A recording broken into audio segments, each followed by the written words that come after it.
ಯೋಂತಃ ಪ್ರವಿಶ್ಯ ಮಮ ವಾಚಮಿಮಾಂ ಪ್ರಸುಪ್ತಾಂ ಸಂಜೀವಯತ್ಯಖಿಲಶಕ್ತಿಧರಸ್ವಧಾಮ್ನಾ ಅನ್ಯಾಂಶ್ಚ ಹಸ್ತಚರಣಶ್ರವಣತ್ವಗಾದೀನ್ ಪ್ರಾಣಾನ್ನಮೋ ಭಗವತೆ ಪುರುಷಾಯ ತುಭ್ಯಂ ಹಯಗ್ರೀವ ಹಯಗ್ರೀವ ಹಯಗ್ರೀವೇತಿ ಯೋ ವದೇತ್ ತಸ್ಯ ನಿಸ್ಸರತೆ ವಾಣೇ ಜಹ್ನುಕನ್ಯಾ ಪ್ರವಾಹವತ್ ಬುದ್ಧಿರ್ಬಲಂ ಯಶೋಧೈರ್ಯಂ ನಿರ್ಭಯತ್ವಮರೋಗತಾ ಅಜಾಡ್ಯಂ ವಾಕ್ಪಟುತ್ವಂಚ ಹನುಮಸ್ಮರಣಾದ್ ಭವೇತ್ ತಪೋ ವಿದ್ಯಾ ವಿರಕ್ತ್ಯಾದಿ ಸದ್ಗುಣೌಘಾಕರಾನಹಂ ವಾದಿರಾಜಗುರೂನ್ ವಂದೇ ಹಯಗ್ರೀವದಯಾಶ್ರಯಾನ್ ಪೂಜ್ಯಾಯ ರಾಘವೇಂದ್ರಾಯ ಸತ್ಯಧರ್ಮರತಾಯ ಚ ಭಜತಾಂ ಕಲ್ಪವೃಕ್ಷಾಯ ನಮತಾಂ ಕಾಮಧೇನವೇ.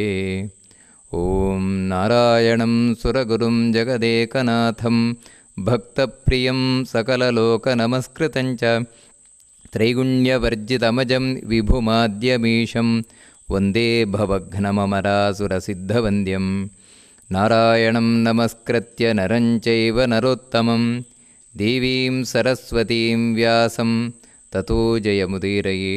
ಶ್ರೀ ಗುರುಭ್ಯೋ ನಮಃ. ಇವತ್ತಿನಿಂದ ನಾವೊಂದು ಅತ್ಯಂತ ವಿಶಿಷ್ಟವಾದಂತಹ ಒಬ್ಬ ವ್ಯಕ್ತಿ ಮನುಷ್ಯನಾಗಿ ಹುಟ್ಟಿದ ಮೇಲೆ ಅವಶ್ಯವಾಗಿ ಕೇಳಲೇಬೇಕಾದಂತಹ ಒಂದು ಗ್ರಂಥ ಮಹಾಭಾರತ, ಅದರ ಚಿಂತನದಲ್ಲಿ ತೊಡಗುತ್ತಾ ಇದ್ದೇವೆ. ವಾಸ್ತವಿಕವಾಗಿ ಈ ಮಹಾಭಾರತದ ಪರಿಚಯ ನಮಗೆ ಬಹಳಷ್ಟು ಕಡಿಮೆ ಇದೆ. ಬಹಳಷ್ಟು ಕಡಿಮೆ ಅಂದರೆ ಬಹಳಷ್ಟು ಕಡಿಮೆ. ರಾಮಾಯಣದ ಬಗ್ಗೆ ಆದರೂ ಸ್ವಲ್ಪ ಗೊತ್ತಿರಬಹುದು, ಆದರೆ ಈ ಮಹಾಭಾರತದ ಬಗ್ಗೆ ನಮಗೆ ಸರಿಯಾಗಿ ಗೊತ್ತಿರುವುದಕ್ಕಿಂತಲೂ ಸ್ವಲ್ಪ ತಪ್ಪು ಗೊತ್ತಿರುವುದೇ ಹೆಚ್ಚು ಅಂತ ಕಾಣಿಸ್ತದೆ. ಹೇಗೆ ಅಂತೇಳಿದ್ರೆ, ಮೊನ್ನೆ ಒಬ್ಬರು ಫೋನ್ ಮಾಡಿದರು. ಫೋನ್ ಮಾಡಿ ಅವರು, ಆಚಾರ್ಯರೇ, ನಮ್ಮ ತಾಯಿ ನಾಳೆಯಿಂದ ಮಹಾಭಾರತ ಮನೆಯಲ್ಲಿ ಓದಬೇಕು ಅಂತ ತೀರ್ಮಾನ ಮಾಡಿದ್ದಾರೆ, ಓದ್ಬೋದಾ, ಏನು ಕಥೆ ಅಂತ ಕೇಳಿದರು. ಖಂಡಿತವಾಗಿ ಓದ್ಬೋದಮ್ಮ, ಏನು ತೊಂದರೆ ಇಲ್ಲ ಅಂತ. ಅದಕ್ಕೆ ನೋಡಿ ಪಾಪ ಅವ್ರು ಹೇಳಿದ್ದೇನು ಅಂದರೆ, ಇಲ್ಲ, ನಾನು ಕೇಳಿದಾಗೆ ಮಹಾಭಾರತ ಮನೆಯಲ್ಲಿ ಓದಿದರೆ ಜಗಳ ಆಗತ್ತಂತೆ, ಅದಕ್ಕೆ ಓದ್ಬೋದಾ ಅಂತ. ಇದು ಸುಮಾರು ಜನರಲ್ಲಿ ನಮ್ಮಲ್ಲಿರುವಂಥದ್ದು. ಮಹಾಭಾರತ ಕೇಳಿದರೆ, ಮಹಾಭಾರತ ಓದಿದರೆ ಮನೆಯಲ್ಲಿ ಜಗಳ ಆಗುತ್ತೆ, ಯಾಕಂದರೆ ಇದು ಜಗಳದ ಕಥೆ. ಇದು ನಮ್ಮಲ್ಲಿ ಇರುವಂಥದ್ದು ಭಾವನೆ. ಅಥವಾ ಇನ್ನು ಕೆಲವರಲ್ಲಿ ಎಂಥ ಭಾವನೆ ಅಂತ ಹೇಳಿದರೆ, ಮಹಾಭಾರತ ಅಂದರೆ ಪಾಂಡವರು ಕೌರವರ ಕಥೆ, ಇನ್ನೇನಿದೆ ಅದರಲ್ಲಿ, ಪಾಂಡವರು ಕೌರವರ ಕಥೆ ಅಷ್ಟೇ, ಇವರು ಜೂಜಾಡಿಕೊಂಡ್ರು, ಎಲ್ಲ ಕಳ್ಕೊಂಡ್ರು, ಮತ್ತು ಯುದ್ಧ ಆಯಿತು, ಇಷ್ಟೇ ಅಂತ ನಾವು ತಿಳ್ಕೊಂಡಿದ್ದೇವೆ. ಆದರೆ ಮಹಾಭಾರತ ಅನ್ನುವಂಥದ್ದು ಈ ರೀತಿ ಇರುವುದಲ್ಲ. ನಿಜವಾಗಲೂ ಕೂಡ ಈ ಮಹಾಭಾರತದ ಮಹತ್ವವನ್ನು ತಿಳಿದಾಗ ಮಾತ್ರ ನಮಗೆ ಗೊತ್ತಾಗುತ್ತೆ, ನಿಜವಾಗಿಯೂ ಕೂಡ ನಾವು ಎಂಥ ಒಂದು ಗ್ರಂಥವನ್ನು ಇವತ್ತು ಶ್ರವಣ ಮಾಡಲಿಕ್ಕೆ ಹೊರಟಿದ್ದೇವೆ, ಎಂಥ ಗ್ರಂಥವನ್ನು ನಾವು ಕೇಳದೇ ಇದ್ದರೆ ನಮ್ಮ ಜೀವನದಲ್ಲಿ ಎಷ್ಟು ನಷ್ಟ ಮಾಡಿಕೊಳ್ತೇವೆ ಅಂತ. 4 ವೇದಗಳು ಅಂತ ಕೇಳ್ತೇವೆ, ಋಗ್ವೇದ, ಯಜುರ್ವೇದ, ಸಾಮವೇದ, ಅಥರ್ವವೇದ ಅಂತ. ಇದೇನು ಅಂತ ಹೇಳಿದರೆ ನಮಗೆ ದೇವರ ಬಗ್ಗೆ ತಿಳಿಸ್ಲಿಕ್ಕೆ ಇರುವಂಥದ್ದು. ದೇವರ ಬಳಿ ನಾವು ಹೋಗುವುದೇ ಹಾಗೆ, ದೇವರ ಅನುಗ್ರಹವನ್ನು ಪಡೆಯುವುದೇ ಹಾಗೆ ಅಂತ. ಈ 4 ವೇದಗಳೇನಿದೆ, ಇದು ಎಲ್ರಿಗೂ ತನ್ನನ್ನು ತೆರೆದುಕೊಳ್ಳುವುದಿಲ್ಲ ಈ ವೇದಗಳು. ವೇದ ಉಳಿದ ಎಲ್ಲ ಶಾಸ್ತ್ರಗಳು ಕೂಡ ಮತ್ತೇನು ಅಂದರೆ ಕೆಲವರಿಗೆ ಮಾತ್ರ ಸೀಮಿತ. ಯಾರು ಚೆನ್ನಾಗಿ ಅಧ್ಯಯನವನ್ನು ಮಾಡ್ತಾರೆ, ಎಲ್ಲ ವ್ಯಾಕರಣ, ಶಾಸ್ತ್ರ ಮುಂತಾದವುಗಳನ್ನು ಯಾರು ತಿಳಿದುಕೊಂಡಿದ್ದಾರೆ ಅಂಥ ಬ್ರಾಹ್ಮಣರು ಮುಂತಾದವರಿಗೆ ಈ ವೇದ ಮುಂತಾದವುಗಳು. ಆದರೆ ಯಾವ ಒಂದು ಮಹಾಭಾರತ ಅನ್ನುವಂಥದ್ದೇನಿದೆ, ಈ ಮಹಾಭಾರತ ಸರ್ವರಿಗೂ ಕೂಡ ತೆರೆದುಕೊಳ್ಳುವಂತಹ ವೇದ ಇದು. ಅದಕ್ಕೋಸ್ಕರವೇ ಇದಕ್ಕೆ ಪಂಚಮ ವೇದ ಅಂತ ಹೆಸರು ಮಹಾಭಾರತಕ್ಕೆ. ವೇದವ್ಯಾಸರು ಹಿಂದೆ ಮಹಾಭಾರತವನ್ನು ರಚನೆ ಮಾಡಿದ್ರಂತೆ. ಇವತ್ತಿಗಿಂತ ಒಂದು 5000 ವರ್ಷಗಳ ಹಿಂದೆ ವೇದವ್ಯಾಸರು ಈ ಮಹಾಭಾರತವನ್ನು ರಚನೆ ಮಾಡಿದರು. ಯಾವ ರೀತಿಯಿಂದ ರಚನೆ ಮಾಡಿದ್ದಾರೆ ಅಂತ ಹೇಳಿದರೆ, ವೇದಾದಪಿ ಪರಂಚಕ್ರೇ ಪಂಚಮಂ ವೇದಮುತ್ತಮಂ ಅಂತ ಹೇಳ್ತಾರೆ. ಈ ಉಳಿದ 4 ವೇದಗಳೇನಿದೆ ಅದಕ್ಕಿಂತಲೂ ಉತ್ತಮವಾಗಿ ಆಗಬೇಕು ಅಂತ ಈ ಮಹಾಭಾರತವನ್ನು ತಾವು ರಚನೆ ಮಾಡಿದ್ರಂತೆ. ಅದಕ್ಕೋಸ್ಕರವೇ ಹಿಂದೆ ದೇವತೆಗಳಿಗೆ ಈ ಮಹಾಭಾರತದ ಮಹತ್ವ ಎಷ್ಟಿದೆ ಅಂತ ತಿಳ್ಕೊಳ್ಬೇಕು ಅಂತ ಒಂದು ತಕ್ಕಡಿಯಲ್ಲಿ ಒಂದು ಕಡೆ ಎಲ್ಲ ಶಾಸ್ತ್ರಗಳನ್ನು ಇಟ್ಟರಂತೆ, ಎಲ್ಲ ವೇದಗಳು ಶಾಸ್ತ್ರಗಳನ್ನೆಲ್ಲ ಒಂದು ಕಡೆ ಇಟ್ಟರಂತೆ, ಇನ್ನೊಂದು ಕಡೆ ಮಹಾಭಾರತವನ್ನು ಇಟ್ಟರಂತೆ.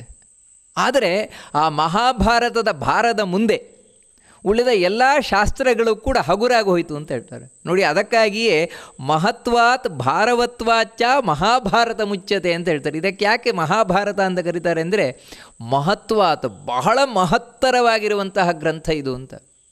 ಅಷ್ಟು ಮಾತ್ರ ಅಲ್ಲ, ಭಾರವತ್ವಾಚ ತುಂಬ ಭಾರವಾದ ಗ್ರಂಥ. ಶ್ಲೋಕದಿಂದಲೂ ಭಾರವಾದ ಗ್ರಂಥ, ಅರ್ಥದಿಂದಲೂ ಭಾರವಾದ ಗ್ರಂಥ. 1,00,000 ಶ್ಲೋಕದಿಂದ ಕೂಡಿರುವಂಥದ್ದು ನೋಡಿ ಈ ಮಹಾಭಾರತ. ಅದರ ಅರ್ಥ ಕೇಳಲಿಕ್ಕೆ ಹೋದ್ರಂದೂ ಕೂಡ ಒಂದೊಂದು ಶ್ಲೋಕಕ್ಕೆ 10 ಅರ್ಥಗಳಿದೆಯಂತೆ. ಒಂದೊಂದು ಶ್ಲೋಕಕ್ಕೆ 10 ಅರ್ಥ ಮಿನಿಮಮ್ ಈ ಮಹಾಭಾರತಕ್ಕೆ. ಅದರಿಂದಾಗಿಯೇ ವೇದವ್ಯಾಸರು ಈ ಮಹಾಭಾರತವನ್ನು ಯಾವ ರೀತಿ ರಚನೆಯನ್ನು ಮಾಡಿದ್ದಾರೆ ಅಂತ ಹೇಳಿದರೆ, ವೇದವ್ಯಾಸರಂದ್ರೆ ಮತ್ತಾರಲ್ಲ, ಸಾಕ್ಷಾತ್ ನಾರಾಯಣನ ಅವತಾರ. ಅದರಿಂದಾಗಿ ಹೇಳ್ತಾರೆ, ಸಾಕ್ಷಾತ್ ನಾರಾಯಣನ ಅವತಾರ ವೇದವ್ಯಾಸರನ್ನು ನಾವು ಯಾಕೆ ತಿಳ್ಕೊಳ್ಬೇಕು ಅಂತ ಹೇಳಿದ್ರೆ ಮಹಾಭಾರತ ನೋಡಿದರೆ ಸಾಕು ಅಂತ. ಯಾಕಂದರೆ ಕೋಹ್ಯನ್ಯ ಪುಂಡರೀಕಾಕ್ಷಾತ್ ಮಹಾಭಾರತ ಕೃದ್ಭವೇತ್ ಅಂತ ಹೇಳ್ತಾರೆ. ಒಂದೊಮ್ಮೆ ವೇದವ್ಯಾಸರು ಸಾಕ್ಷಾತ್ ನಾರಾಯಣನ ಅವತಾರ ಆಗದೇ ಇದ್ದರೆ ಈ ಮಹಾಭಾರತವನ್ನು ರಚನೆ ಮಾಡಲಿಕ್ಕೆ ಆಗ್ತಾ ಇತ್ತಾ? ಅಂದರೆ ಒಬ್ಬ ಸಾಮಾನ್ಯ ಮನುಷ್ಯನಿಂದ ಈ ಮಹಾಭಾರತ ರಚನೆ ಮಾಡಲಿಕ್ಕೆ ಸಾಧ್ಯ ಉಂಟಾ ಅಂತ ಹೇಳಿದರೆ ಆ ಮಹಾಭಾರತದ ಮಹತ್ವ ಯಾವ ರೀತಿ ಇರಬಹುದು, ಮಹಾಭಾರತದಲ್ಲಿ ಎಂಥೆಂಥ ವಿಷಯಗಳಿರಬಹುದು ಅದನ್ನು ಹೇಳ್ತಾರೆ ಮಧ್ವಾಚಾರ್ಯರು. ಒಂದು ಕಡೆ ಸ್ಪಷ್ಟವಾಗಿ ಹೇಳ್ತಾರೆ, ಏನಂದರೆ ಯಾವ ರೀತಿ ಮಹಾಭಾರತವನ್ನು ರಚನೆ ಮಾಡಿದರು ಅಂತ ಹೇಳಿದರೆ, ಅದರಲ್ಲಿರುವಂತಹ ಕೆಲವು ವಿಷಯಗಳೇನಿದೆ ಅದು ಬ್ರಹ್ಮದೇವರಿಗೂ ಗೊತ್ತಿರಲಿಲ್ಲವಂತೆ. ಸಾಕ್ಷಾತ್ ಬ್ರಹ್ಮದೇವರಿಗೂ ಕೂಡ ಗೊತ್ತಿಲ್ಲದ, ಕೇವಲ ದೇವರಿಗೆ ನಾರಾಯಣನಿಗೆ ಮಾತ್ರ ಗೊತ್ತಿರುವಂತಹ, ವೇದದಲ್ಲಿಯೂ ಕೂಡ ಮೇಲುನೋಟಕ್ಕೆ ಕಾಣಲಿಕ್ಕೆ ಸಿಗದೇ ಇರುವಂತಹ ಅರ್ಥಗಳೇನಿದೆ ಅದೆಲ್ಲ ಮಹಾಭಾರತದಲ್ಲಿದೆಯಂತೆ. ಅದಕ್ಕೋಸ್ಕರ ಮಹಾಭಾರತವನ್ನು ಇಲ್ಲಿವರೆಗೆ ಸಂಪೂರ್ಣವಾಗಿ ಅರ್ಥ ಮಾಡಿಕೊಂಡವ್ರು ಯಾರೂ ಇಲ್ಲವಂತೆ, ಸಾಕ್ಷಾತ್ ನಾರಾಯಣನನ್ನು ಬಿಟ್ಟರೆ. ಅಂದರೆ ವೇದವ್ಯಾಸರು, ನಾರಾಯಣ ಅವನನ್ನು ಬಿಟ್ಟರೆ ಇನ್ಯಾರಿಗೂ ಪೂರ್ಣ ಅರ್ಥ ಆಗಿಲ್ವಂತೆ. ಈಶತು ಸರ್ವೋಪಿ ಜಾನತೆ ಅಂತ ಹೇಳ್ತಾರೆ.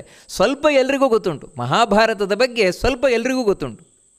ಆದರೆ ಬ್ರಹ್ಮಾಪಿ ತನ್ನ ಜಾನಾತಿ, ಚತುರ್ಮುಖ ಬ್ರಹ್ಮನಿಗೂ ಕೂಡ ಮಹಾಭಾರತದ ಸಂಪೂರ್ಣ ಅರ್ಥ ಇನ್ನೂ ಆವಿಷ್ಕಾರ ಮಾಡ್ತಾರೆ ಇದ್ದಾನಂತೆ, ಹುಡುಕ್ತಾರೆ ಇದ್ದಾನಂತೆ. ಅಷ್ಟು ಅರ್ಥಗಳು ತುಂಬಿದೆಯಂತೆ. ಅಂದರೆ ಬ್ರಹ್ಮದೇವರಿಗೆ ಹೊಸ ಅರ್ಥ ಹೊಳಿತಾ ಇರ್ತದೆ. ಆ ರೀತಿ ಎಲ್ಲರಿಗೂ ಕೂಡ ಬೇಕಾಗಿರುವಂತಹ ಗ್ರಂಥ ಈ ಮಹಾಭಾರತ. ಈ ಮಹಾಭಾರತದಲ್ಲಿ ಏನಿದೆ ಅಂತ ಹೇಳುವಂಥದ್ದು ಮುಖ್ಯವಾದ ಪ್ರಶ್ನೆ. ಅದಕ್ಕೆ ವೇದವ್ಯಾಸರು ಬಹಳ ಸ್ಪಷ್ಟವಾಗಿ ಹೇಳ್ತಾರೆ, ಮಹಾಭಾರತದಲ್ಲಿ ಏನಿದೆ ಅಂತ ಕೇಳಬೇಡಿ, ಮಹಾಭಾರತದಲ್ಲಿ ಏನಿಲ್ಲ ಅಂತ ಕೇಳಿ ಅಂತ. ಯಾಕಂತ ಹೇಳಿದರೆ ಯದಿಹಾಸ್ತಿ ತದನ್ಯತ್ರ ಎನ್ನೇ ಹಾಸ್ತಿ ನ ಚ ಕ್ವಚಿತ್ ಅಂತ ಹೇಳ್ತಾರೆ, ನ ಕುತ್ರಚಿತ್. ಈ ಮಹಾಭಾರತದಲ್ಲಿ ಏನಿದೆಯೋ ಪ್ರಪಂಚದ ಯಾವುದೇ ಒಂದು ನೀವು ಗ್ರಂಥದಲ್ಲಿ ತೆಗೆದು ನೋಡಿದರೆ ಅದೇ ಇರುವುದಂತೆ ವಿಷಯ. ಅಂದರೆ ಮಹಾಭಾರತದಲ್ಲಿ ಇಲ್ಲದೇ ಇರುವ ವಿಷಯವೇ ಇಲ್ಲ ಅಂತ ಹೇಳ್ತಾರೆ. ಅದರಿಂದಾಗಿಯೇ ಒಂದು ಮಾತು ಬಂತು, ವ್ಯಾಸೋಚ್ಛಿಷ್ಟಂ ಜಗತ್ಸರ್ವಂ ಅಂತ. ಇಡೀ ಜಗತ್ತಿನಲ್ಲಿ ಏನೇನು ಸಾಹಿತ್ಯ ಬಂದಿದೆ ಅವೆಲ್ಲವೂ ಕೂಡ ವೇದವ್ಯಾಸರು ವಾಂತಿ ಮಾಡಿದ್ದು, ವೇದವ್ಯಾಸರು ಹೇಳಿಬಿಟ್ಟದ್ದು. ಕಾರಣ ಏನು ಅಂತ ಹೇಳಿದರೆ ವೇದವ್ಯಾಸರು ಎಲ್ಲವನ್ನ ಮಹಾಭಾರತದಲ್ಲಿ ಹೇಳಿ ಆಗಿದೆ ಅಂತ. ಅಷ್ಟು ವಿಷಯಗಳಿದೆ. ಯಾರ್ಯಾರದ್ದು ಎಷ್ಟೆಷ್ಟು ದೊಡ್ಡ ಪಾತ್ರೆಯೋ ಅಷ್ಟಷ್ಟು ತುಂಬಿಸ್ಕೊಂಡು ಹೋಗ್ತಾ ಇರ್ತಾರಷ್ಟೆ ಮಹಾಭಾರತದಲ್ಲಿ.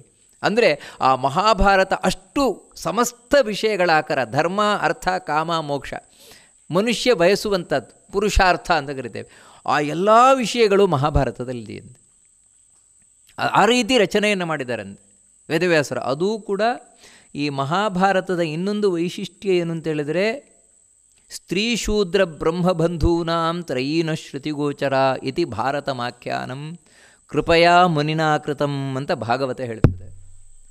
ವೇದವ್ಯಾಸರು ವಿಶೇಷವಾಗಿ ಗಮನ ಕೊಟ್ಟದ್ದು ಯಾರ ಬಗ್ಗೆ ಅಂತೇಳಿದರೆ, ಹೌದು ಬ್ರಾಹ್ಮಣರು ಶಾಸ್ತ್ರವನ್ನು ಓದುವವರೇನಿದ್ದಾರೆ ಅವರ ಬಗ್ಗೆ, ದೇವರ ಬಗ್ಗೆ ತಿಳ್ಕೊಳ್ಳಿಕ್ಕೆ ವೇದಗಳು ಮುಂತಾದ ಉಳಿದ ಶಾಸ್ತ್ರಗಳೆಲ್ಲ ಇದ್ದೆ. ಆದರೆ ಪಾಪ ಯಾರಿಗೆ ವೇದ ಮುಂತಾದವುಗಳು ಓದಲಿಕ್ಕೆ ಆಗೋಲ್ಲ, ಓದಿದರೂ ಅರ್ಥ ಆಗೋಲ್ಲ, ಯಾಕಂದರೆ ಅದು ತುಂಬ ಕಬ್ಬಿಣದ ಕಡಲೆ ಇದ್ದ ಹಾಗೆ, ಅಂತಹ ಶೂದ್ರಾದಿಗಳೇನಿದ್ದಾರೆ, ಅದೇ ರೀತಿ ಸ್ತ್ರೀಯರು ಮುಂತಾದವರೇನಿದ್ದಾರೆ, ಯಾಕಂದರೆ ಇವರಿಗೆ ಹೆಚ್ಚು ಶಾಸ್ತ್ರವನ್ನು ಅರ್ಥ ಮಾಡಿಕೊಳ್ಳುವಂತಹ ಕೆಪ್ಯಾಸಿಟಿ ಇಲ್ಲ. ಇವರಿಗೂ ಕೂಡ ದೇವರ ಬಗ್ಗೆ ಗೊತ್ತಾಗಬೇಕು. ಅದು ಯಾವ ರೀತಿ ಗೊತ್ತಾಗಬೇಕು ಅಂದರೆ ವೇದದಲ್ಲಿ ಯಾವ ರೀತಿ ಹೇಳಲ್ಪಟ್ಟಿದೆಯೋ ಅದೇ ರೀತಿಯೇ ಗೊತ್ತಾಗಬೇಕು. ಆ ಕಾರಣದಿಂದಾಗಿ ವೇದವ್ಯಾಸರು ಸ್ತ್ರೀಯರು ಶೂದ್ರರೇ ಮೊದಲಾದಂತಹ ಸಮಾಜದ ಸಾಮಾನ್ಯ ವರ್ಗ ಏನಿದೆ ಅವರಿಗೆ ದೇವರ ಬಗ್ಗೆ ಚೆನ್ನಾಗಿ ಗೊತ್ತಾಗಬೇಕು, ಅವರು ಕೂಡ ದೇವರ ಅನುಗ್ರಹವನ್ನು ಪಡಿಬೇಕು ಎಂಬ ಕಾರಣದಿಂದಾಗಿ ಮಹಾಭಾರತವನ್ನು ರಚನೆ ಮಾಡಿದ್ರಂತೆ. ಅದರಿಂದಾಗಿ ಸಮಾಜದ ಎಲ್ಲ ವರ್ಗದವರಿಗೂ ಕೂಡ ತಿಳಿಲೇಬೇಕಾದ ಗ್ರಂಥ ಯಾವುದು ಅಂದರೆ ಮಹಾಭಾರತ. ಆ ದೃಷ್ಟಿಯಿಂದಲೇ ರಚನೆ ಮಾಡಿದ್ದು ಈ ವೇದವ್ಯಾಸರು. ಯಾಕಂದರೆ ವೇದ ಎಲ್ಲ ತಿಳ್ಕೊಳ್ಳೋದು ಕಷ್ಟ, ಆದರೆ ಅದರಲ್ಲಿ ಹೇಳಿರುವಂತಹ ವಿಷಯವನ್ನೇ ಕಥಾರೂಪದಲ್ಲಿ, ಉಪದೇಶದ ರೂಪದಲ್ಲಿ, ಪಾಂಡವರ ಕೌರವರ ಕಥೆಯ ರೂಪದಲ್ಲಿ ತಿಳಿಸಿರುವಂಥದ್ದು ಈ ಮಹಾಭಾರತ. ಅದಕ್ಕಾಗಿಯೇ ನಾವು ಒಬ್ಬರು ಧಾರ್ಮಿಕರು ಅಂತ ಆದ ಪಕ್ಷದಲ್ಲಿ, ಆಸ್ತಿಕರು ಅಂತ ಆದ ಪಕ್ಷದಲ್ಲಿ ಮಹಾಭಾರತವನ್ನು ಕೇಳಲೇಬೇಕು ಜೀವನದಲ್ಲಿ. ಕೇಳದೇ ಇದ್ದರೆ ಅವನ ಜನ್ಮ ವ್ಯರ್ಥ ಅಂತ ಹೇಳಿಬಿಡ್ತಾರೆ. ತಿಳ್ಕೊಳ್ಳೇಬೇಕು ಮಹಾಭಾರತವನ್ನು. ಆದರೆ ಒಂದೇನೆಂದರೆ ಈ ಮಹಾಭಾರತ ಅಷ್ಟು ಸುಲಭ ಇಲ್ಲ ತಿಳ್ಕೊಳ್ಳುವಂಥದ್ದು. ಯಾಕೆ ಅಂತ ಹೇಳಿದರೆ ಈ ಮಹಾಭಾರತ ಬಹಳಷ್ಟು ಕಲಬೆರಕೆಯಾಗಿದೆ. 5000 ವರ್ಷಗಳ ಹಿಂದೆ ದ್ವಾಪರ ಯುಗದ ಅಂತ್ಯದಲ್ಲಿ, ಅಂದರೆ ಈ ಕಲಿಯುಗ ಪ್ರಾರಂಭ ಆಗುವುದಕ್ಕಿಂತ ಮುಂಚೆ ವೇದವ್ಯಾಸರು ಮಹಾಭಾರತವನ್ನು ರಚನೆಯನ್ನು ಮಾಡಿದರು.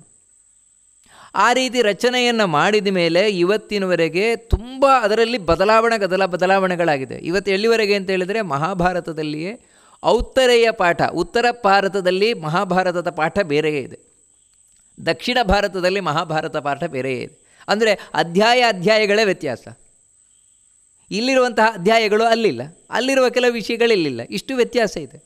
ಇದು ಇವತ್ತಲ್ಲ, ಇವತ್ತಿಗಿಂತ 800 ವರ್ಷಗಳ ಹಿಂದೆ ಮಧ್ವಾಚಾರ್ಯರು ಬಹಳ ಸ್ಪಷ್ಟವಾಗಿ ಇದನ್ನು ಹೇಳ್ತಾರೆ. ಕ್ವಚಿತ್ ಗ್ರಂಥಾನ್ ಪ್ರಕ್ಷಿಪಂತಿ ಕ್ವಚಿತ್ ಅಂತರಿತಾನಪಿ ಕ್ವಚಿತ್ ಕುರಿಯುಚ್ಚ ವ್ಯತ್ಯಾಸಂ. ಗ್ರಂಥಗಳು ಏನಿದೆ, ಈ ಗ್ರಂಥಗಳನ್ನು ಕೆಲವರು ವ್ಯತ್ಯಾಸ ಮಾಡಿಬಿಡ್ತಾರೆ, ತಮಗೆ ಬೇಕಾಗಿದ್ದನ್ನು ಸೇರಿಸ್ತಾರೆ, ಬೇಡಾಗಿದ್ದನ್ನು ತೆಗೆದುಹಾಕ್ತಾರೆ, ತಮಗೆ ಬೇಕಾದಾಗ ಮಾಡಿಕೊಳ್ತಾರೆ ಅಂತ 800 ವರ್ಷ ಇದೆ ಅಂತ ಹೇಳ್ತಾರೆ. ಅದರಿಂದಾಗಿಯೇ ನಾನು ದೇಶಾನ್ ತಥಾ ಗ್ರಂಥಾನ್ ದೃಷ್ಟ್ವಾ ಚೈವ ಪೃಥಗ್ ವಿಧಾನ್. ನಮಗೆ 800 ವರ್ಷಗಳ ಹಿಂದೆ ಮಧ್ವಾಚಾರ್ಯರಿಗೆ ಎಷ್ಟು ದೊಡ್ಡ ಒಂದು ಉಪಕಾರವನ್ನು ಮಾಡಿದ್ದಾರೆ ಅಂತ ಹೇಳಿದ್ರೆ ಅವರು ಹೇಳ್ತಾರೆ, ನಾನು ಬೇರೆ ಬೇರೆ ದೇಶಗಳನ್ನೆಂದರೆ ಬೇರೆ ಬೇರೆ ಪ್ರದೇಶಗಳಿಗೆ ಹೋಗಿ ಅಲ್ಲಿದ್ದಂತಹ ಬೇರೆ ಬೇರೆ ಈ ಮಹಾಭಾರತ ಕೃತಿಯನ್ನು ಕಂಡು, ಅಂದರೆ ಮಹಾಭಾರತ ಒಂದೊಂದು ಕಡೆ ಒಂದೊಂದು ರೀತಿ ಇತ್ತಾಗಲೇ 800 ವರ್ಷದ ಹಿಂದೆ, ಮತ್ತು ಸಾಕ್ಷಾತ್ ವೇದವ್ಯಾಸರ ಬಳಿ ಹೋಗಿ, ಬದರಿಯಲ್ಲಿರುವಂತಹ ವೇದವ್ಯಾಸರ ಬಳಿ ಹೋಗಿ ಅವರು ಯಾವ ರೀತಿ ಮಹಾಭಾರತವನ್ನು ರಚನೆ ಮಾಡಿದ್ದಾರೆ ಅದಕ್ಕನುಗುಣವಾಗಿ ನಾನು ಮಹಾಭಾರತವನ್ನು ನಿಮಗೆ ನಿರ್ಣಯ ಮಾಡಿಕೊಡ್ತಾ ಇದ್ದೇನೆ ಅಂತ ಹೇಳಿ ಮಧ್ವಾಚಾರ್ಯರು ಬಹಳ ಸ್ಪಷ್ಟವಾಗಿ ಹೇಳ್ತಾರೆ. ಅದರಿಂದಾಗಿ ಇವತ್ತು ಈ ಮಹಾಭಾರತದ ಒಂದು ಅಧ್ಯಯನದಲ್ಲಿ ಚಿಂತನದಲ್ಲಿ ತೊಡಗಿದಾಗ ನಾವು ಬಹಳ ದೊಡ್ಡ ಕೃತಜ್ಞತೆಯನ್ನು ನಮಸ್ಕಾರವನ್ನು ಅರ್ಪಿಸಬೇಕಾದದ್ದು ಮಧ್ವಾಚಾರ್ಯರಿಗೆ. ಯಾಕಂತ ಹೇಳಿದ್ರೆ ಇಲ್ಲಿದ್ದರೆ ನಮಗೊಂದು ಸರಿಯಾದ ರೀತಿಯಿಂದ ಮಹಾಭಾರತವನ್ನು ಅರ್ಥ ಮಾಡಿಕೊಳ್ಳಿಕ್ಕೆ ಕಷ್ಟ ಉಂಟು. ಇವತ್ತು ಅವರ ಒಂದು ಏನು ಮಾರ್ಗದರ್ಶನ ನಮಗೆ ತಿಳಿಸಿಕೊಟ್ಟಿದ್ದಾರೆ ಮಹಾಭಾರತ ತಾತ್ಪರ್ಯ ನಿರ್ಣಯ ಅಂತ, ಅದರ ಮೇಲೆ ಅಂದರೆ ಅದನ್ನು ನಾವು ಸಹಾಯಕವಾಗಿ ಇಟ್ಟುಕೊಂಡು ವೇದವ್ಯಾಸರಿಂದ ರಚಿತವಾದಂತಹ ಮಹಾಭಾರತ ಏನಿದೆ ಅದನ್ನು ಅಧ್ಯಯನ ಮಾಡ್ಕೊಂಡು ಹೋದಾಗ ಬಹಳ ಸುಂದರವಾಗಿ ನಮಗೆ ಮನುಷ್ಯರಾಗಿ ಹುಟ್ಟಿದ ಮೇಲೆ ಏನೇನು ವಿಷಯ ತಿಳ್ಕೊಳ್ಳೇಬೇಕೋ ಆ ಎಲ್ಲ ವಿಷಯಗಳು ತಿಳಿತಾ ಹೋಗ್ತದೆ. ಈ ಮಹಾಭಾರತವೂ ಕೂಡ ಇವತ್ತು ಅನೇಕ ವಿಧ ಇದೆ. ಕುಮಾರವ್ಯಾಸ ಭಾರತ, ವಚನ ಭಾರತ, ಪಂಪ ಭಾರತ, ಈ ರೀತಿ ಅನೇಕ ಕವಿಗಳು ಮಹಾಭಾರತವನ್ನು ರಚನೆ ಮಾಡಿದ್ದಾರೆ. ಇವತ್ತು ಎಷ್ಟೋ ಸಂಸ್ಕೃತ ಕಾವ್ಯಗಳಿಗೆ, ಸಂಸ್ಕೃತ ನಾಟಕಗಳಿಗೆ ಈ ಮಹಾಭಾರತವೇ ವಸ್ತು ಆಗಿದೆ. ಅವರು ಬೇಕಾದಾಗ ಅದನ್ನು ತಮಗೆ ಕಾವ್ಯಗಳಿಗೆ, ನಾಟಕಗಳಿಗೆ, ಸಾಹಿತ್ಯಕ್ಕೆ ಬೇಕಾದಾಗ ಅದನ್ನು ಬದಲಾವಣೆ ಮಾಡಿಕೊಂಡಿದ್ದು ಕೂಡ ಉಂಟು. ಇವುಗಳನ್ನೆಲ್ಲ ಇಟ್ಟುಕೊಂಡು ನಾವಿವತ್ತು ಟಿ ವಿ ಮುಂತಾದಂತಹ ಈ ವಾಹಿನಿಗಳಲ್ಲಿ ಮಹಾಭಾರತವನ್ನು ಕಾಣುವುದು ಕೂಡ ಉಂಟು. ಆದರೆ ಇಲ್ಲಿ ನಾವಿವಾಗ ಚಿಂತನೆ ಮಾಡಲಿಕ್ಕೆ ಹೊರಟಿರುವಂಥದ್ದು ಇದು ಯಾವುದೂ ಅಲ್ಲ. ಮತ್ತು ಮೂಲ ಮಹಾಭಾರತ, ವೇದವ್ಯಾಸರು ರಚನೆ ಮಾಡಿರುವಂತಹ ಮೂಲ ಮಹಾಭಾರತ ಏನಿದೆ, ಆ ಮೂಲ ಮಹಾಭಾರತದಲ್ಲಿ ಏನಿದೆ ಅದರ ಚಿಂತನೆಗೆ ನಾವಿವತ್ತು ತೊಡಗಿರುವಂಥದ್ದು ಇಲ್ಲಿ ವಿಶೇಷವಾಗಿ. ಯಾಕೆ ಅಂತ ಹೇಳಿದರೆ ಈ ಮಹಾಭಾರತ ಮನುಷ್ಯನ ಬದುಕನ್ನು ತಿಳಿಸ್ತಾ ಇರುವಂಥದ್ದು. ಇದು ನಡೆದಿರುವ ಘಟನೆಯೂ ಹೌದು, ಬರೀ ಒಂದು ಕಾಲ್ಪನಿಕ ಕಥೆ ಅಲ್ಲ. ವೇದವ್ಯಾಸರು ಬರೀ ಒಂದು ಕಾಲ್ಪನಿಕವಾಗಿ ಗ್ರಂಥವನ್ನು ಬರೆದು ಕೂತದ್ದಲ್ಲ. ಮತ್ತು ಇದು ಇತಿಹಾಸ, ಅಂದರೆ ಹಿಸ್ಟ್ರಿ. ಇದು 5000 ವರ್ಷಗಳ ಹಿಂದೆ ನಡೆದಂತಹ ಘಟನೆ ಇದು. ಅದಕ್ಕನುಗುಣವಾಗಿಯೇ ವೇದವ್ಯಾಸರು ಬರೆದಿದ್ದಾರೆ. ಅಂದರೆ ನೋಡಿ, ಇದೊಂದು ಎಂಥ ಅದ್ಭುತವಾದ ಗ್ರಂಥ ಅಂತ ಹೇಳಿದ್ರೆ ಮಹಾಭಾರತ ನಡೆದದ್ದು ಹೌದು, ರಚಿತವಾದದ್ದು ಹೌದು. ಅಷ್ಟು ಮಾತ್ರ ಅಲ್ಲ, ಮೂರನೇದು ಏನು ಅಂತ ಹೇಳಿದರೆ ಇವತ್ತಿಗೂ ನಮ್ಮ ಬದುಕಿನಲ್ಲಿ ನಡೀತಾ ಇರುವ ಕಥೆಯೂ ಹೌದು. ಮಹಾಭಾರತ ಅನ್ನುವಂಥದ್ದು ನಮ್ಮ ಬದುಕಿನಲ್ಲಿ ನಡೀತಾ ಇರುವಂತಹ ಕಥೆ, ಹಿಂದೆ ನಡೆದು ಹೋದ ಕಥೆ, ದಾಖಲಿಸಲ್ಪಟ್ಟ ಕಥೆ.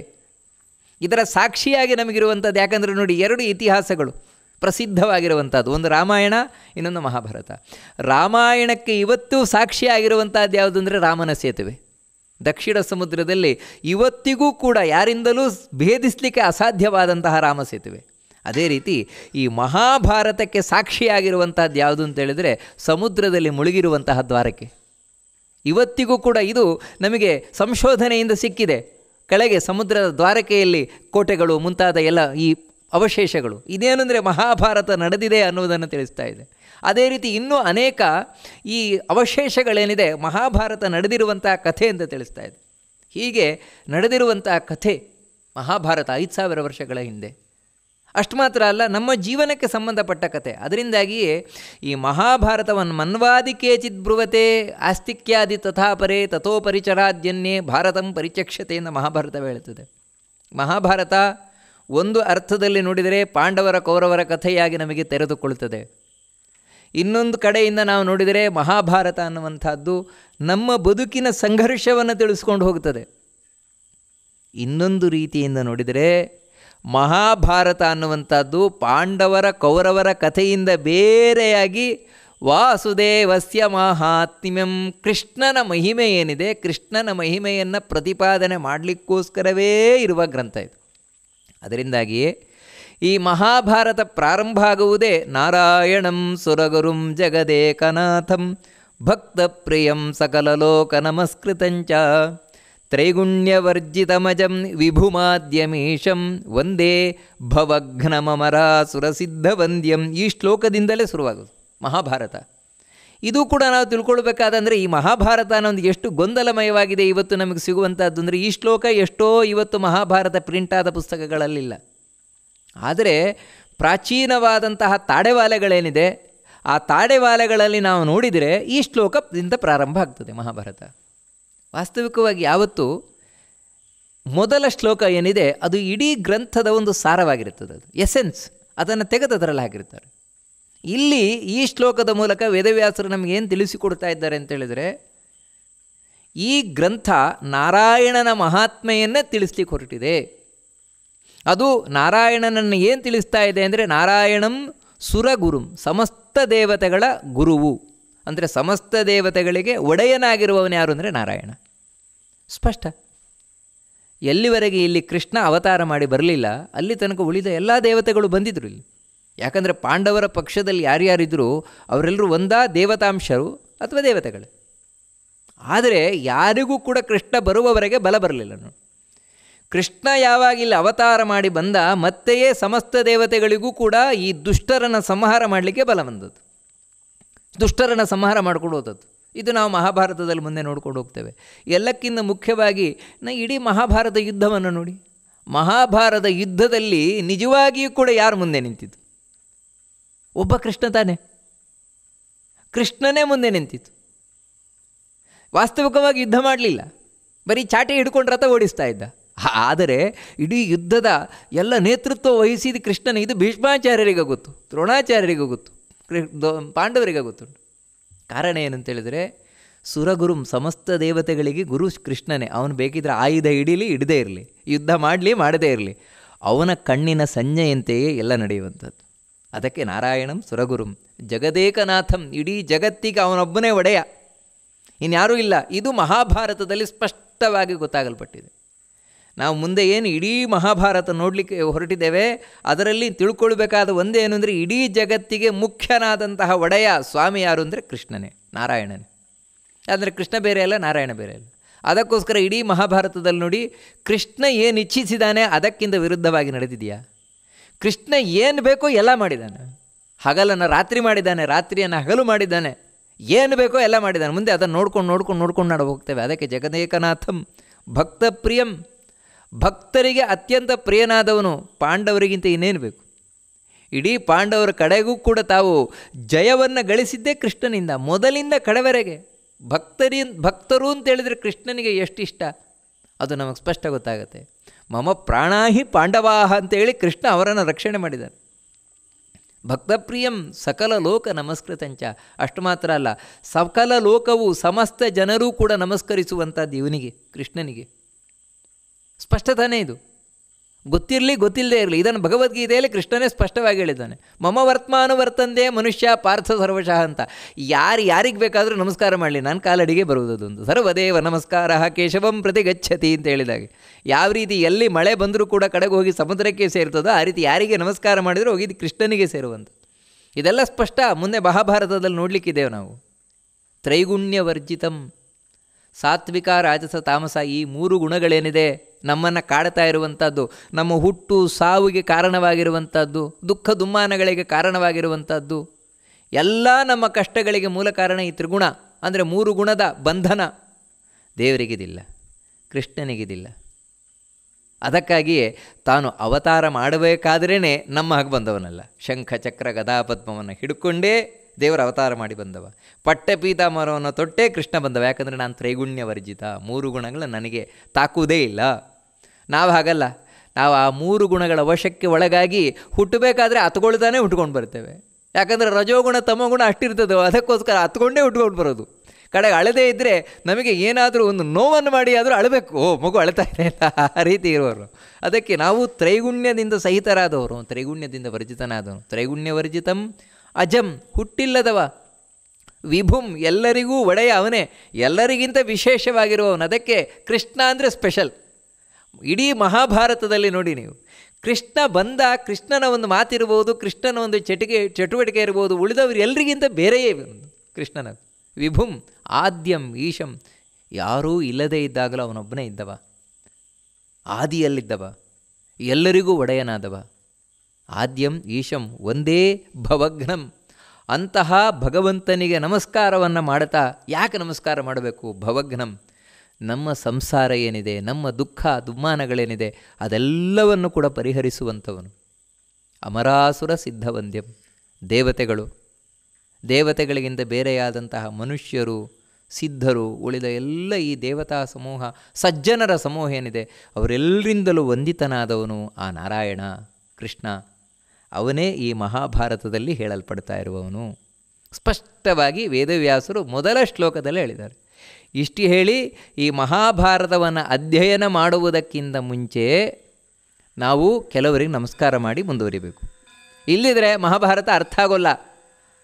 ಅರ್ಥ ಆದರೂ ಕೂಡ ನಮ್ಮ ಜೀವನದಲ್ಲಿ ಯಾವುದೇ ಉಪಕಾರಕ್ಕೆ ಬರೋಲ್ಲ. ಅದಕ್ಕೋಸ್ಕರ ನಾರಾಯಣಂ ನಮಸ್ಕೃತ್ಯ ನರಂಚೈವ ನರೋತ್ತಮಂ ದೇವೀಂ ಸರಸ್ವತೀಂ ವ್ಯಾಸಂ ತಥೋ ಜಯಮುದೀರಯೇ. ಇದಕ್ಕೆ ಜಯ ಅಂತ ಹೆಸರು. ಈ ಗ್ರಂಥಕ್ಕೆ, ಮಹಾಭಾರತಕ್ಕೆ ಜಯ ಅಂತ ಹೆಸರು. ಯಾಕೆ ಅಂತ ಹೇಳಿದರೆ ಜಯವನ್ನು ಕರುಣಿಸುವ ಗ್ರಂಥ ಇದು. ಅದರಿಂದಾಗಿ ಮಹಾಭಾರತವನ್ನು ಮನೆಯಲ್ಲಿ ಓದಿಬಿಟ್ರೆ ಗಲಾಟೆ ಆಗುತ್ತೆ ಅಂತ ತಿಳ್ಕೊಳ್ಬೇಡ್ರಿ. ಮತ್ತು ಮನೆಯಲ್ಲಿ ಎಂಥ ಸೋಲಾಗುವ ಪರಿಸ್ಥಿತಿ ಇದ್ದರೂ ಕೂಡ ಗೆಲುವು ಸಿಗುತ್ತೆ. ಯಾಕಂದರೆ ಇದು ಜಯವನ್ನು ಕೊಟ್ಟ ಗ್ರಂಥ. ಇದಕ್ಕೆ ಹೆಸರೇ ಜಯ ಅಂತ. ಇನ್ನೊಂದೇನು ಅಂದರೆ ಸಂಖ್ಯಾಶಾಸ್ತ್ರದಲ್ಲಿ ಜಯ ಅಂದರೆ 18 ಅಂತ. 18 ಅನ್ನುವುದೇ ಜಯದ ಸಂಕೇತ. ಅದಕ್ಕೋಸ್ಕರವೇ ಮಹಾಭಾರತದಲ್ಲಿ 18 ಪರ್ವ. ಮಹಾಭಾರತದ ಯುದ್ಧ ನಡೆದದ್ದು 18 ದಿನ. ಈ ರೀತಿ ಪ್ರತಿಯೊಂದು 18 ಮಹಾಭಾರತ ಅನ್ನುವಂಥದ್ದು. ಯಾಕಂದರೆ ಅದು ಜಯದ ಸಂಕೇತವಾಗಿರುವುದು. ಅದರಿಂದ ಎಲ್ಲಿಯೇ ಆಗಲಿ ಮಹಾಭಾರತದ ಪಾರಾಯಣ, ಮಹಾಭಾರತದ ಚಿಂತನ, ಶ್ರವಣ ಮುಂತಾದವುಗಳು ಸಮಸ್ತ ಪಾಪವನ್ನು ಪರಿಹರಿಸ್ತದೆ. ಯಾವತ್ತೂ ಒಳ್ಳೆಯದನ್ನೇ ಮಾಡುವಂಥ ಗ್ರಂಥ ಇದು ಮಹಾಭಾರತ ಅನ್ನುವಂಥ. ಅದನ್ನು ನಾವು ಅಧ್ಯಯನ ಮಾಡುವುದಕ್ಕಿಂತ ಮುಂಚೆ ಮೊದಲು ನಾರಾಯಣಂ ನಮಸ್ಕೃತ್ಯ, ನಾರಾಯಣನಿಗೆ ನಮಸ್ಕಾರ ಮಾಡಬೇಕು. ಯಾಕಂದರೆ ಆ ನಾರಾಯಣನೇ ಇಲ್ಲಿ ಕೃಷ್ಣನಾಗಿ ಬಂದದ್ದು. ಅದು ವಿಶೇಷವಾಗಿ ಯಾವ ನಾರಾಯಣ ಅಂದರೆ ಬದರಿಯಲ್ಲಿ ನೆಲೆಸಿರುವ ನಾರಾಯಣ, ನರನಾರಾಯಣರು. ಆ ನಾರಾಯಣನೇ ಕೃಷ್ಣನಾಗಿ ಬಂದ. ನಾರಾಯಣಂ ನಮಸ್ಕೃತ್ಯ ನರಂಚೈವ, ನರ ಅಂತ ಹೇಳಿದರೆ ಯಾರು? ನರನೇ ಇಲ್ಲಿ ಅರ್ಜುನನಾಗಿ ಬಂದದ್ದು. ಅಂದರೆ ನರ ಅಂದರೆ ಶೇಷ. ಆ ಶೇಷನಿಗೆ ನಮಸ್ಕಾರ ಮಾಡಬೇಕಾದದ್ದು. ಯಾಕಂದರೆ ಆ ಶೇಷ ಸಾಕ್ಷಾತ್ತಾಗಿ ಬಲರಾಮನಾಗಿ ಬಂದ. ಅವನೇ ಅರ್ಜುನನೊಳಗೆ ನಿಂತು ಬಂದ ಮತ್ತೆ. ನರೋತ್ತಮಂ, ಮತ್ತಾರು ಅಂದರೆ ಇಡೀ ನರರಲ್ಲಿಯೇ ಉತ್ತಮನಾದವನು, ಜೀವೋತ್ತಮನಾದವನು. ಅದು ಯಾರು ಅಂದರೆ ವಾಯುದೇವರಿಗೆ. ಆ ವಾಯುದೇವನೇ ಭೀಮಸೇನನಾಗಿ ಬಂದದ್ದು. ನಿಜವಾಗಲೂ ಮಹಾಭಾರತದ ಕಥಾನಾಯಕ ಯಾರು ಅಂದರೆ ಕೃಷ್ಣನಾದರೆ, ಉಪನಾಯಕ ಯಾರು ಅಂದರೆ ಭೀಮಸೇನ. ಇದು ನಮಗೆ ಗೊತ್ತೇ ಇಲ್ಲ. ನಮಗೆ ಯಾರು ಅಂದರೆ ಕೃಷ್ಣ ಆದಮೇಲೆ ಅರ್ಜುನ ಅಂತ ತಿಳ್ಕೊಂಬಿಟ್ಟಿದ್ದೇವೆ. ಆದರೆ ಮಹಾಭಾರತವನ್ನು ನೋಡ್ತಾ ನೋಡ್ತಾ ನೋಡ್ತಾ ಬರೋಣ, ಗೊತ್ತಾಗತ್ತೆ ಯಾರು ಉಪನಾಯಕ, ನಿಜವಾಗಲೂ ಎರಡನೆಯ ನಾಯಕ ಯಾರು ಅಂತ ಗೊತ್ತಾಗುತ್ತೆ. ಅದು ನರೋತ್ತಮ ಭೀಮಸೇನನೇ. ದೇವೀಂ ಸರಸ್ವತೀಂ ವ್ಯಾಸಂ, ಅದೇ ರೀತಿ ದೇವೀಂ ಅಂತ ಹೇಳಿದರೆ ಸಾಕ್ಷಾತ್ ಭಾಗ್ಯ ದೇವತೆಯಾದಂತಹ ಲಕ್ಷ್ಮಿಯನ್ನು. ಯಾಕಂದರೆ ಆ ಲಕ್ಷ್ಮಿಯೇ ಇಲ್ಲಿ ರುಕ್ಮಿಣಿಯಾಗಿ ಸತ್ಯಭಾಮೆಯಾಗಿ ಅವತಾರ ಮಾಡಿ ಬಂದಳು. ಸರಸ್ವತೀಂ, ಅದೇ ರೀತಿ ಸರಸ್ವತಿಯನ್ನು, ಅವಳು ಮಂಗಳ ದೇವತೆಯಾದಂತಹ ಲಕ್ಷ್ಮಿಯ ಚಿಂತನೆ. ಅದೇ ರೀತಿ ಶ್ರೀಭೂ ದುರ್ಗೆ ರುಕ್ಮಿಣಿಯಾಗಿ ಸತ್ಯಭಾಮೆಯಾಗಿ ದುರ್ಗಾದೇವಿಯಾಗಿ ಮಹಾಭಾರತದಲ್ಲಿ ಯುದ್ಧದಲ್ಲಿ ನಿಂತಳು. ಅದಕ್ಕೆ ಯುದ್ಧ ಮಾಡುವುದಕ್ಕಿಂತ ಮುಂಚೆಯೇ ಕೃಷ್ಣ ಅರ್ಜುನನಿಗೆ ಹೇಳ್ತಾನೆ, ದುರ್ಗಾಸ್ತೋತ್ರ ಮುದೀರೆಯ, ದುರ್ಗಾಸ್ತೋತ್ರ ಹೇಳು ನೀನು. ಅರ್ಜುನ ಭಕ್ತಿಯಿಂದ ದುರ್ಗಾಸ್ತೋತ್ರ ಹೇಳ್ತಾನೆ. ಆವಾಗ ದುರ್ಗೆ ಬಂದು ಹೇಳ್ತಾಳೆ, ನಾನು ನಿನ್ನ ಹಿಂದೆ ಇದ್ದು ಯಾವತ್ತೂ ನಿನ್ನನ್ನು ರಕ್ಷಣೆ ಮಾಡ್ತಾ ಇರ್ತೇನೆ. ಹೀಗೆ ಶ್ರೀ ಭೂ ದುರ್ಗೆ ಅವರು ದೇವಿ, ಅಂತಹ ದೇವಿಗೆ ನಮಸ್ಕಾರವನ್ನು ಮಾಡಿ, ಅದೇ ರೀತಿ ಸರಸ್ವತಿಯನ್ನು, ಯಾಕಂತ ಹೇಳಿದ್ರೆ ವಿದ್ಯಾದೇವತೆ, ಆ ಸರಸ್ವತಿಯೇ ದ್ರೌಪದಿಯಾಗಿ ಬಂದಿದ್ದಾಳೆ ಮಹಾಭಾರತದಲ್ಲಿ. ಅದಕ್ಕೋಸ್ಕರ ದೇವೀಂ ಸರಸ್ವತೀಂ ವ್ಯಾಸಂ. ಮುಂದೆ ಯಾರು ಅಂತ ಹೇಳಿದರೆ ಸಾಕ್ಷಾತ್ ವೇದವ್ಯಾಸರು. ವೇದವ್ಯಾಸರು ಯಾರು ಅಂದರೆ ಗ್ರಂಥಕರ್ತೃಗಳು. ಯಾವತ್ತೂ ಒಂದು ಗ್ರಂಥವನ್ನು ಅಧ್ಯಯನವನ್ನು ಮಾಡಬೇಕಾದ್ರೆ ಆ ಗ್ರಂಥವನ್ನು ಬರೆದವರಿಗೆ ನಮಸ್ಕಾರ ಮಾಡದೇ ಇದ್ದರೆ ನಾವು ಕೃತಜ್ಞರಾಗುವುದಿಲ್ವೇನು? ಅಷ್ಟು ನಮಸ್ಕಾರವನ್ನು ಮಾಡಿ ನಂತರ ತಥೋ ಜಯಮುದೀರಯೇ, ಆಮೇಲೆ ನಾನು ಮಹಾಭಾರತ ಗ್ರಂಥವನ್ನು ಹೇಳ್ತಾ ಇದ್ದೇನೆ. ಹೀಗೆ ಹೇಳಿ ಈ ಮಹಾಭಾರತ ಬಗ್ಗೆ ವೇದವ್ಯಾಸರು ಮೊದಲೇ ಒಂದು ಮಾತು ಹೇಳಿಬಿಡ್ತಾರೆ. ಏನಂತ ಹೇಳಿದರೆ, ಈ ಮಹಾಭಾರತ ನೀವು ಕೇಳಿ ಕಡೆಗೂ ನಿಮಗೇನು ಗೊತ್ತಾಗಲಿದ್ದರೆ ಒಂದು ತಿಳ್ಕೊಂಬಿಡಿ. ಏನು ಅಂತ ಹೇಳಿದರೆ, ನಾರಾಯಣಂ ನಮಸ್ಕೃತ್ಯ ನರಂಚೈವ ನರೋತ್ತಮಂ ದೇವೀಂ ಸರಸ್ವತೀಂ ವ್ಯಾಸಂ ತಥೋ ಗ್ರಂಥಮುದೀರಯೇ ನಾರಾಯಣ ಸಮಂ ನ ಭೂತೋ ನ ಭವಿಷ್ಯತಿ ಏತೇನ ಸತ್ಯವಾಕ್ಯೇನ ಸರ್ವಾರ್ಥಾನ್ ಸಾಧಯಾಮ್ಯಹಂ. ನಾರಾಯಣನಿಗೆ ಸರಿಯಾದ ದೇವರು ಇನ್ನೊಬ್ಬರಿಲ್ಲ, ಹಿಂದೆ ಇರಲಿಲ್ಲ, ಮುಂದೆ ಆಗೋಲ್ಲ. ಇದನ್ನು ಮಹಾಭಾರತದಲ್ಲಿ ಇದನ್ನು ನಾನು ಹೇಗಾದರೂ ಸಮರ್ಥನೆ ಮಾಡ್ತೇನೆ, ಸ್ಪಷ್ಟವಾಗಿ ಸಮರ್ಥನೆ ಮಾಡ್ತೇನೆ ಅಂತ ಮೊದಲು ಪ್ರತಿಜ್ಞೆಯನ್ನು ಮಾಡಿ, ಆಮೇಲೆ ಈ ಮಹಾಭಾರತ ನಮ್ಮ ಬಳಿಗೆ ಯಾವ ರೀತಿ ಬಂತು, ಅಲ್ಲ ಪುಸ್ತಕ ಪ್ರಿಂಟ್ ಆಯ್ತಲ್ವ ನಮ್ಮ ಬಳಿಗೆ ಬಂತು ಅಂತ ನಾವು ತಿಳ್ಕೊಳ್ತೇವೆ. ಆ ಪುಸ್ತಕ ಪ್ರಿಂಟ್ ಆಗುವುದಕ್ಕಿಂತ ಮುಂಚೆ ಮಹಾಭಾರತದ ಬಂದದ್ದು ಹೇಗೆ ಅಂತ ಹೇಳಿದರೆ, ಈ ಮಹಾಭಾರತ ಸಾಮಾನ್ಯ ಜನರ ಬಳಿ ವಿಸ್ತಾರವಾಗುತ್ತಾ ಬಂದದ್ದು ಎಲ್ಲಿಂದ ಅಂತ ಹೇಳಿದರೆ ನೈಮಿಷಾರಣ್ಯದಿಂದ. ಎಲ್ಲ ಗ್ರಂಥಗಳು ಎಲ್ಲ ಪುರಾಣಗಳು ತಾವು ಬಂದದ್ದು ಎಲ್ಲಿಂದ ಹೇಳಿದ್ರೆ ನೈಮಿಷಾರಣ್ಯದಿಂದ. ಈ ಮಹಾಭಾರತವು ಕೂಡ ಹಾಗೆ. ಒಮ್ಮೆ ಆ ನೈಮಿಷಾರಣ್ಯ ಒಂದು ಕಾಲದಲ್ಲಿ ದೊಡ್ಡ ವಿಶ್ವವಿದ್ಯಾನಿಲಯ, ಸಾವಿರಾರು ವಿದ್ಯಾರ್ಥಿಗಳು ಅಲ್ಲಿ ಅಧ್ಯಯನವನ್ನು ಮಾಡ್ತಾ ಇದ್ದದ್ದು. ಅದರ ಕುಲಪತಿಗಳೇ ಶೌನಕರು. ಆ ಶೌನಕರು ತಾವೆಲ್ಲ ಋಷಿಮುನಿಗಳೊಟ್ಟಿಗೆ ಆ ನೈಮಿಷಾರಣ್ಯದಲ್ಲಿ ಯಜ್ಞಯಾಗಾದಿಗಳನ್ನು ಮಾಡ್ತಾ ಭಗವಂತನ ಚಿಂತನೆಯನ್ನು ಮಾಡ್ತಾ ಇರಬೇಕಾದ್ರೆ ಅಲ್ಲಿಗೆ ಬಂದವರೇ ರೋಮಹರ್ಷಣರ ಪುತ್ರರಾದಂತಹ ಉಗ್ರಶ್ರವಸ್ ಎಂಬಂತಹ ಸೂತರು. ರೋಮಹರ್ಷಣರು ವೇದವ್ಯಾಸರ ರೋಮಾಂಚನದಿಂದ ಬಂದವರಂತೆ. ಅವರ ಮಗ ಉಗ್ರಶ್ರವಸ್ ಅಂತ, ಆದರೆ ಅವರನ್ನು ಕರೆಯುವುದು ಸೂತ ಅಂತ, ಸೂತ ಪುರಾಣಿಕರು ಅಂತ.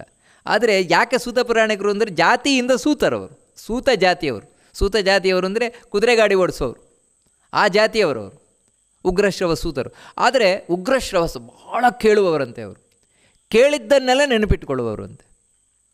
ಅವರು ಹೀಗೆ ತಾವು ಸಂಚಾರ ಮಾಡುತ್ತಾ ಒಂದು ಬಾರಿ ನೈಮಿಷಾರಣ್ಯಕ್ಕೆ ಬಂದಿದ್ದಾರಂತೆ. ನೈಮಿಷಾರಣ್ಯಕ್ಕೆ ಬಂದಾಗ ಎಲ್ಲ ಋಷಿಗಳು ಕೂಡ ಅವರನ್ನು ಕಂಡು ಕೂಡಲೇ ಅವರನ್ನು ಸ್ವಾಗತವನ್ನು ಮಾಡಿದರು.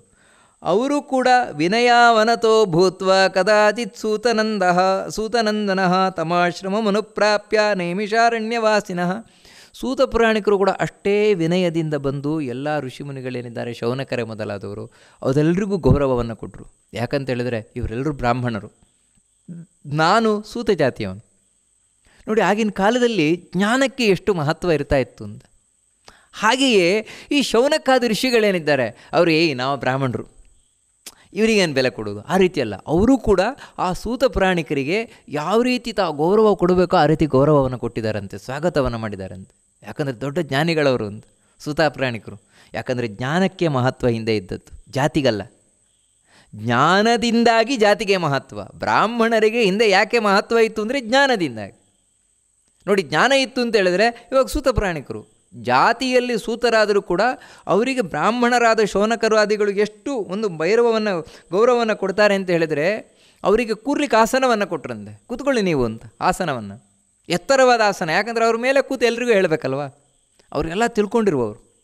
ಆದರೆ ಆ ಸೂತ ಪುರಾಣಿಕರು ಕೂಡ ಎಷ್ಟು ಗೌರವ ಕೊಡ್ತಾರೆ ಅಂತ ಹೇಳಿದರೆ, ಶೌನಕರೇ ಮೊದಲಾದವರೆಲ್ಲರಿದ್ದಾರಲ್ವ, ಅವರೆಲ್ಲರೂ ಎತ್ತರವಾದ ಆಸನವನ್ನು ಕೊಟ್ಟರು ಕೂಡ ಆ ಆಸನದಲ್ಲಿ ಹೋಗ್ಲಿಕ್ಕೆ ಕೂರ್ಲಿಲ್ವಂತೆ ಅವರು. ಮತ್ತು ಆ ಆಸನದಲ್ಲಿ ನಿಂತುಕೊಂಡ್ರಂತೆ. ಈ ಶೌನಕರೇ ಮೊದಲಾದಂತಹ ಋಷಿಗಳೆಲ್ಲ ಕೂತ ಮೇಲೆ ತಾವು ಕೂತರಂತೆ. ನೋಡಿ, ಒಬ್ಬರು ಪರಸ್ಪರವಾಗಿ ಯಾವ ರೀತಿ ಗೌರವವನ್ನು ಕೊಡ್ತಾ ಇದ್ರು ಅಂತ. ಅಭಿವಾದ್ಯ ಮುನೀನ್ಸ್ತಾಸ್ತು ಸರ್ವಾನೇವ ಕೃತಾಂಜಲಿ ಅಪೃಚ್ಛತ್ಸ ತಪೋವೃದ್ಧಿಂ ಸದ್ಭಿಶ್ಚೈವಾಭಿವಂದಿತಃ ಅತತೇಷೂಪವಿಷ್ಟೇಷು ಸರ್ವೇಷ್ವೇವ ತಪಸ್ವಿಷು. ಅವರೆಲ್ಲರ ಬಳಿ ಚೆನ್ನಾಗಿದ್ದೀರಾ ಎಲ್ಲ ಕೇಳಿ ಅದು ಹಾಗೆ ಕೈ ಜೋಡಿಸಿ, ಯಾಕಂದರೆ ಬ್ರಾಹ್ಮಣರು ಅಷ್ಟು ಬೆಲೆ, ಇವರು ಜ್ಞಾನಿಗಳು ಅಂತ ಅಷ್ಟು ಬೆಲೆ ಶೌನಕರು. ಆಮೇಲೆ ಹೇಳಿದರಂತೆ, ನಾನು ಇವಾಗ ಜನಮೇಜಯ ಮಾಡಿದಂತಹ ಸರ್ಪಯಾಗ ಏನಿದೆ ಆ ಸರ್ಪಯಾಗವನ್ನು ಮುಗಿಸ್ಕೊಂಡು ಬರ್ತಾ ಇದ್ದೇನೆ. ಅಲ್ಲಿ ಕಡೆಗಾಗಬೇಕಾದ್ರೆ ವೈಶಂಪಾಯನರು ಅದ್ಭುತವಾದಂತಹ ಮಹಾಭಾರತವನ್ನು ಹೇಳಿದರು ವೇದವ್ಯಾಸರ ಒಂದು ಸನ್ನಿಧಿಯಲ್ಲಿ. ಅಂದರೆ ವೇದವ್ಯಾಸರಲ್ಲೇ ಇದ್ದಾರೆ, ಮಹಾಭಾರತವನ್ನು ರಚನೆ ಮಾಡಿದ ವೇದವ್ಯಾಸರು. ಅವರ ಒಂದು ಸನ್ನಿಧಾನದಲ್ಲಿ ಅವರ ಶಿಷ್ಯರೇ ಆದಂತಹ ವೈಶಂಪಾಯನರೇನಿದ್ದಾರೆ ಅವರು ಹೇಳಿದಂತಹ ಮಹಾಭಾರತವನ್ನು ಕೇಳಿಕೊಂಡು ನಾನು ಬರ್ತಾ ಇದ್ದೇನೆ. ಅದೆಲ್ಲ ನನ್ನ ನೆನಪಿನಲ್ಲಿದೆ. ಹೇಳಿ ನಿಮಗೇನು ಹೇಳಬೇಕು ಕೇಳಿ, ನಾನು ಹೇಳ್ತೇನೆ ಅಂತ ಸೂತ ಪುರಾಣಿಕರು ಹೇಳ್ತಾ ಇದ್ದಾರೆ. ಅವರಿಗೆ ಅದೊಂದು ವರ, ಏನು ಕೇಳ್ತಾರೆ ಅಲ್ಲೇ ನೆನಪುಳಿಯುತ್ತದೆ. ಅವಾಗ ಎಲ್ಲ ಋಷಿಮುನಿಗಳು ಸುತ್ತುವರೆದ್ರಂತೆ ಅವರನ್ನು. ಹೇಳಿ ನಮಗೆ ಆ ಮಹಾಭಾರತದ ಕಥೆಯನ್ನು ಹೇಳಿ, ಅದ್ಭುತವಾದ ಆ ವೈಶಂಪಾಯನರು ಏನು ಹೇಳಿದ್ದಾರೆ ಜನಮೇಜಯನಿಗೆ ಆ ಕಥೆಯನ್ನು ನಮಗೆ ತಿಳಿಸ್ಕೊಡಿ ಅಂತ ಹೇಳ್ತಾ ಇದ್ದಾರೆ. ಅದಕ್ಕೆ ಸೂತ ಪುರಾಣಿಕರು ಆ ಮಹಾಭಾರತ ಏನಿದೆ ಅಂದರೆ ಇದು ಕೊಂಡಿ, ಅಂದರೆ ಭೂಮಿಗೆ ಮಹಾಭಾರತ ಯಾವ ರೀತಿ ಬಂತು ಅಂತ ರಚನೆಯನ್ನು ಮಾಡಿದರು ವೇದವ್ಯಾಸರು. ಅದರ ರಚನೆ ಮಾಡಿದರೆ ಅದು ಜನರ ಮಧ್ಯದಲ್ಲಿ ಪ್ರಚಲಿತವಾಗಬೇಕಲ್ವಾ, ಅದು ಹೇಗಾಯಿತು ಅಂತ ಹೇಳಿದ್ರೆ ಅದು ಆದದ್ದು ಜನಮೇಜಯನ ಸರ್ಪಯಾಗದಲ್ಲಿ. ಅಲ್ಲಿ ವೈಶಂಪಾಯನರು ಹೇಳಿದ್ದು ಅಲ್ಲ. ವೈಶಂಪಾಯನರು ಯಾಕೆ ಹೇಳಿದರು? ವೇದವ್ಯಾಸರೇ ಹೇಳ್ಬೋದಿತ್ತಲ್ವ. ಆ ಸರ್ಪಯಾಗ ಯಾಕೆ ನಡೀತು? ಇವೆಲ್ಲ ನಾವು ತಿಳ್ಕೊಳ್ಬೇಕಾದದ್ದು. ಅಂದರೆ ಇವಾಗ ನಾವು ಮಹಾಭಾರತವನ್ನು ಯಾವ ರೀತಿ ನೋಡಲಿಕ್ಕೆ ಹೊರಟಿದ್ದೇವೆ ಅಂತ ಹೇಳಿದ್ರೆ, ನಾನು ಅದನ್ನು ಮೊದಲು ನಿಮಗೆ ತಿಳಿಸಬೇಕಾದದ್ದು, ಮಹಾಭಾರತವನ್ನು 3 ವಿಭಾಗದಲ್ಲಿ ನೋಡಲಿಕ್ಕೆ ಹೊರಟಿದ್ದೇವೆ. ಒಂದೇನು ಅಂತ ಹೇಳಿದ್ರೆ, ಮಹಾಭಾರತದಲ್ಲಿ ಬರುವಂತಹ ಪಾಂಡವ ಕೌರವರ ಕಥೆ ಅಥವಾ ಆ ಪಾಂಡವರ ಕೌರವರ ವಂಶಕ್ಕೆ ಸಂಬಂಧಪಟ್ಟ ಕಥೆ ಏನಿದೆ ಇದನ್ನು ಒಂದು ವಿಭಾಗದಲ್ಲಿ ನೋಡ್ತಾ ಇದ್ದೇವೆ. ಅದು ಯಾಕೋಸ್ಕರ ಅಂತ ಹೇಳಿದರೆ, ಯಾರು ಶ್ರವಣವನ್ನು ನಾವು ಮಹಾಭಾರತ ಅಧ್ಯಯನವನ್ನು ಮಾಡ್ತೇವೆ ಅವರಿಗೆ ಸುಲಭವಾಗಲಿ ಅಂತ, ನೆನಪಿಟ್ಟುಕೊಳ್ಳಿಕ್ಕೆ ಸುಲಭ ಆಗುತ್ತೆ. ಮತ್ತೇನು ಅಂದರೆ ಆಸಕ್ತಿ ಚೆನ್ನಾಗಿರ್ತದೆ. ಇಲ್ಲಿದ್ರೆ ನಾವು ಮಹಾಭಾರತವನ್ನು ಹೇಗಿದೆಯೋ ಹಾಗೇ ನೋಡ್ಕೊಂಡು ಹೋದರೆ ಕೆಲವು ಪರ್ವಗಳಲ್ಲಿ ಪಾಂಡವರ ಕಥೆಯೇ ಇಲ್ಲ, ಅಲ್ಲಿ ಇಲ್ಲವೇ ಇಲ್ಲ ಅಲ್ಲಿ. ಮತ್ತು ಕೆಲವು ಕಡೆ ಬೇರೆಯೇ ಉಪಕಥೆಗಳು ಬೇರೆ ಬೇರೆಯೇ ಬರ್ತದೆ. ಅವಾಗೇನು ಅಂದರೆ ಆ ಪಾಂಡವರ ಕೌರವ ಕಥೆಯ ಲಿಂಕೇ ತಪ್ಪಿ ಹೋಗಿಬಿಡ್ತದೆ. ಅದಕ್ಕೆ ಹಾಗಾಗದೇ ಇರಲಿ ಅಂತ ಹೇಳುವ ಕಾರಣದಿಂದಾಗಿ ಮೊದಲು ಒಂದು ವಿಭಾಗದಲ್ಲಿ ಮಹಾಭಾರತದಲ್ಲಿ ಬರುವಂತಹ ಪಾಂಡವರ ಕೌರವರ ಕಥೆ ಮೊದಲಿಂದ ಕಡೆಯ ತನಕ ಅದನ್ನು ನಾವು ನೋಡ್ಕೊಂಡೋಗಿ 2ನೇ ವಿಭಾಗದಲ್ಲಿ ಇದನ್ನು ಮುಗಿಸಿ ಮತ್ತು 2ನೇ ವಿಭಾಗದಲ್ಲಿ ಮಹಾಭಾರತದಲ್ಲಿ ಅನೇಕ ಉಪಾಖ್ಯಾನಗಳು ಬರ್ತದೆ. ಅಂದರೆ ಕಥೆಗಳು, ತುಂಬ ಕಥೆಗಳು ಬರ್ತದೆ ಅದರಲ್ಲಿ, ಅದ್ಭುತವಾದ ಕಥೆಗಳು. ಅಂತಹ ಆ ಉಪಕಥೆಗಳು ಉಪಾಖ್ಯಾನಗಳೇನಿದೆ ಅದನ್ನು ಮತ್ತೆ 2ನೇ ವಿಭಾಗದಲ್ಲಿ ನೋಡ್ಕೊಂಡು ಹೋದರೆ, ಮತ್ತು 3ನೇ ವಿಭಾಗದಲ್ಲಿ ನಾವು ಏನು ನೋಡಲಿಕ್ಕಿದ್ದೇವೆ ಅಂದರೆ ಮಹಾಭಾರತದಲ್ಲಿ ಬರುವಂತಹ ಅದ್ಭುತವಾದ ಉಪದೇಶಗಳು. ವಿದುರ ನೀತಿ ಮಹಾಭಾರತದಲ್ಲಿರುವ ಅದ್ಭುತವಾದ ಉಪದೇಶ. ಹಾಗೆಯೇ ಶಾಂತಿ ಪರ್ವ, ಅನುಶಾಸನ ಪರ್ವ, ಭೀಷ್ಮಾಚಾರ್ಯರು ಧರ್ಮರಾಜನಿಗೆ ಮಾಡಿದಂತಹ ಉಪದೇಶ, ಹಾಗೆಯೇ ಭಗವದ್ಗೀತೆ, ಅನುಗೀತೆ ಮುಂತಾದವುಗಳು ಅದ್ಭುತವಾದ ಉಪದೇಶಗಳು. ಇದು ಇನ್ನೊಂದು ವಿಭಾಗ. ಅವಾಗ ಏನು ಅಂತ ಹೇಳಿದರೆ, ಕೇಳುವವರಿಗೆ ನಾವೇನು ಶ್ರವಣ ಅಧ್ಯಯನವನ್ನು ಮಾಡುತ್ತೇವೆ ಮಹಾಭಾರತ ನಮಗೆ ಒಂದು ಸರಿಯಾದ ರೀತಿಯಿಂದಾಗಿ ಮನಸ್ಸಿನಲ್ಲಿ ನೆನಪುಳಿಬಲಿಕ್ಕೆ ಸಾಧ್ಯವಾಗುತ್ತೆ ಎಂಬಂತಹ ಕಾರಣದಿಂದ ಈ ರೀತಿ 3 ವಿಭಾಗದಲ್ಲಿ, ಅದರಲ್ಲಿ ಇವಾಗ 1ನೇ ವಿಭಾಗವನ್ನು ನಾವು ನೋಡ್ಕೊಂಡು ಹೋಗ್ತಾ ಇದ್ದೇವೆ. ಅಂದರೆ ಮಹಾಭಾರತದಲ್ಲಿ ಬರುವಂತಹ ಪಾಂಡವರ ಕೌರವರ ಕಥೆ, ಅದಕ್ಕೆ ಮೂಲವಾಗಿ ಮಹಾಭಾರತದ ಕಥೆ ಯಾವ ರೀತಿ ಹೊರಟಿತು ಅಂತ ನೋಡ್ತಾ ಇದ್ದೇವೆ. ಅದರಲ್ಲಿ ಸೂತ ಪುರಾಣಿಕರು ಇವಾಗ ಶೌನಕರಿಗೆ ಹೇಳ್ತಾ ಇರುವಂಥದ್ದು. ಸೂತ ಪುರಾಣಿಕರು ಮೊದಲು ಈ ಮಹಾಭಾರತ ಯಾವ ರೀತಿ ರಚಿಸಲ್ಪಡ್ತು, ಇದು ಹೇಗೆ ಪ್ರಪಂಚದಲ್ಲಿ ಪ್ರಚಲಿತವಾಯಿತು ಅದನ್ನು ತಿಳಿಸ್ಕೊಂಡು ಹೋಗ್ತಾ ಇದ್ದಾರೆ. ವೇದವ್ಯಾಸರು ಒಮ್ಮೆ ಹಿಮಾಲಯದಲ್ಲಿ ಪುಣ್ಯವಾದಂತಹ ಪುಣ್ಯೇ ಹಿಮವತಪ್ಪಾದೆ ಮಧ್ಯೆ ಗಿರಿಗುಹಾಲಯೇ, ಅಲ್ಲೊಂದು ಗುಹೆ. ಇವತ್ತು ನಾವು ಬದರಿಗೆ ಹೋದರೆ ತೋರಿಸ್ತಾರೆ ವ್ಯಾಸ ಗುಫಾ ಅಂತ. ವೇದವ್ಯಾಸರು ಮಹಾಭಾರತವನ್ನು ರಚನೆ ಮಾಡಿದ ಗುಹೆ ಅಂತ ತೋರಿಸ್ತಾರೆ.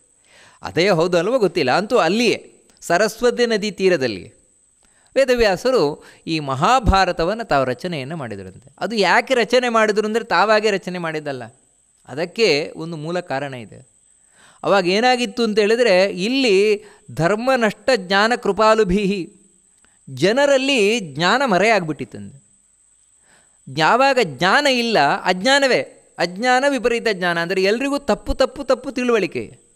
ನಾವು ತಿಳ್ಕೊಂಡಿದ್ದೆ ಸರಿ, ವಾಸ್ತವಿಕ ಯಾರಿಗೂ ಸರಿ ಗೊತ್ತಿಲ್ಲ ಅಂತಾದಾಗ ನಾವು ಏನು ಮಾಡ್ತೇವೆ ಅದೆಲ್ಲ ಅಧರ್ಮ ಆಗುತ್ತೆ.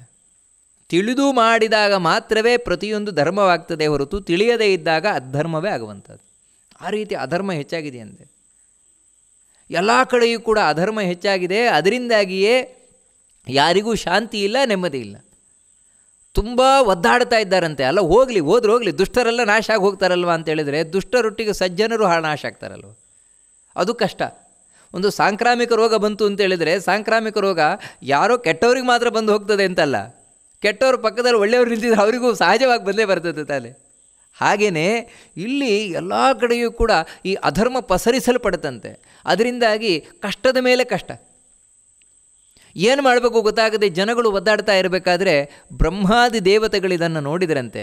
ಜನಗಳ ಬಗ್ಗೆ ಅಯ್ಯೋ ಪಾಪ ಎನ್ನುವಂತಹ ದೃಷ್ಟಿಯಿಂದಾಗಿ ಅವರು ಹೋಗಿ ಭಗವಂತನ ಹತ್ರ, ನಾರಾಯಣನ ಹತ್ರ ಪ್ರಾರ್ಥನೆ ಮಾಡಿಕೊಂಡಿದ್ದು, ಸ್ವಾಮಿ ಇವರಿಗೆ ಜ್ಞಾನ ಬರಬೇಕು, ಜ್ಞಾನ ಬಂದರೆ ಉದ್ಧಾರ ಆಗ್ತಾರೆ, ಜ್ಞಾನ ಇಲ್ಲದಿರೋ ಉದ್ಧಾರ ಆಗೋಲ್ಲ, ಅದಕ್ಕಾಗಿ ನೀನು ಅವತಾರ ಮಾಡಿ ಬರಬೇಕು ಅಂತ. ಹೀಗೆ ಬ್ರಹ್ಮರುದ್ರಾದಿ ದೇವತೆಗಳಿಂದ ಪ್ರಾರ್ಥಿಸಲ್ಪಟ್ಟಂತಹ ನಾರಾಯಣ ವೇದವ್ಯಾಸರಾಗಿ ಅವತಾರ ಮಾಡಿ ಬಂದರು.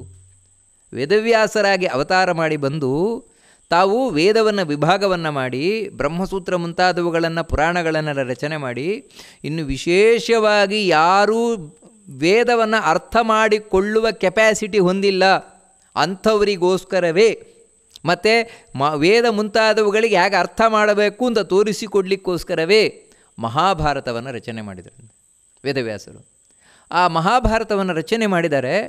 ರಚನೆಯನ್ನು ಮಾಡಿ ಇದನ್ನು ನಾನು ಹೇಗೆ ಶಿಷ್ಯರಿಗೆ ಹೇಳೋಣ, ಅಧ್ಯಯನವನ್ನು ಮಾಡಿಸೋಣ ಅಂತ ಹೇಳಿ ಯೋಚನೆಯನ್ನು ಮಾಡ್ತಾ ಇದ್ದಾರೆ. ಯೋಚನೆ ಮಾಡ್ತಾ ಇರಬೇಕಾದ್ರೇ ಮೇಲಿನಿಂದ ಚತುರ್ಮುಖ ಬ್ರಹ್ಮದೇವರು ಇಳ್ಕೊಂಡು ಬಂದ್ರಂತೆ. ಇವರು ಆಶ್ರಮಕ್ಕೆ ಬಂದಿದ್ದಾರಂತೆ ಚತುರ್ಮುಖ ಬ್ರಹ್ಮದೇವರು. ಚತುರ್ಮುಖ ಬ್ರಹ್ಮದೇವರು ಬಂದ ಕೂಡಲೇ ಅವರಿಗೆ ಸ್ವಾಗತವನ್ನು ಮಾಡಿದರು. ಯಾಕಂದರೆ ಲೋಕದ ದೃಷ್ಟಿಯಿಂದ ಈ ರೀತಿ ನಾನು ಮಹಾಭಾರತವನ್ನು ರಚನೆ ಮಾಡಿದ್ದೇನೆ ಅಂತ ಹೇಳಿ ಚತುರ್ಮುಖನ ಮುಂದೆ ಹೇಳಿದ್ರಂತೆ. ಅದಕ್ಕೆ ಚತುರ್ಮುಖ ಬ್ರಹ್ಮದೇವರು ಹೇಳಿದ್ರಂತೆ, ವೇದವ್ಯಾಸರೇ, ನೀವು ರಚನೆ ಮಾಡಿರುವಂತಹ ಈ ಮಹಾಭಾರತ ಏನಿದೆ ಸರಿಸಾಟಿ ಇಲ್ಲದೇ ಇರುವಂತಹ ಗ್ರಂಥ ಇದು ಅಂತ ಹೇಳ್ತಾರೆ. ಮುಂದೆ ಯಾರ್ಯಾರು ಕವಿಗಳು ಬರ್ತಾರೆ ಎಲ್ಲ ಕವಿಗಳಿಗೂ ಕೂಡ ಇದೇ ಆಶ್ರಯ, ಈ ಮಹಾಭಾರತವೇ ಆಶ್ರಯ. ಈ ಮಹಾಭಾರತ ಇಟ್ಟುಕೊಂಡೇ ಅವರು ಮುಂದುವರಿಯುವಂಥದ್ದು. ಅಂಥ ಒಂದು ಅದ್ಭುತವಾದ ಗ್ರಂಥವನ್ನು ರಚನೆ ಮಾಡಿದಿರಿ ನೀವು ಅಂತ ಹೇಳಿ ತಾವು ಅದನ್ನು ಹೊಗಳಿ ಮಹಾಭಾರತ ಮಹತ್ವವನ್ನು ಹೊಗಳಿ ತಾವು ಹೊರಟೋದ್ರಂತೆ. ಇದಿಷ್ಟು ಸಾಮಾನ್ಯವಾಗಿ ಕಥೆ ಬರುತ್ತೆ. ಈ ದಕ್ಷಿಣ ಭಾರತದ ಮಹಾಭಾರತ ಪಾಠದಲ್ಲಿ ಇಲ್ಲದೇ ಇರುವಂತಹ ಒಂದು ವಿಷಯ ಉತ್ತರ ಭಾರತದ ಮಹಾಭಾರತ ಪಾಠಗಳಲ್ಲಿದೆ. ಇದು ಪ್ರಾಚೀನ ಮಹಾಭಾರತದ ಗ್ರಂಥಗಳಲ್ಲಿ ಇಲ್ಲ ಅಂತ. ಆದರೆ ಒಂದು ಕಥೆ ಸೇರಿಕೊಂಡಿದೆ ಇದರಲ್ಲಿ.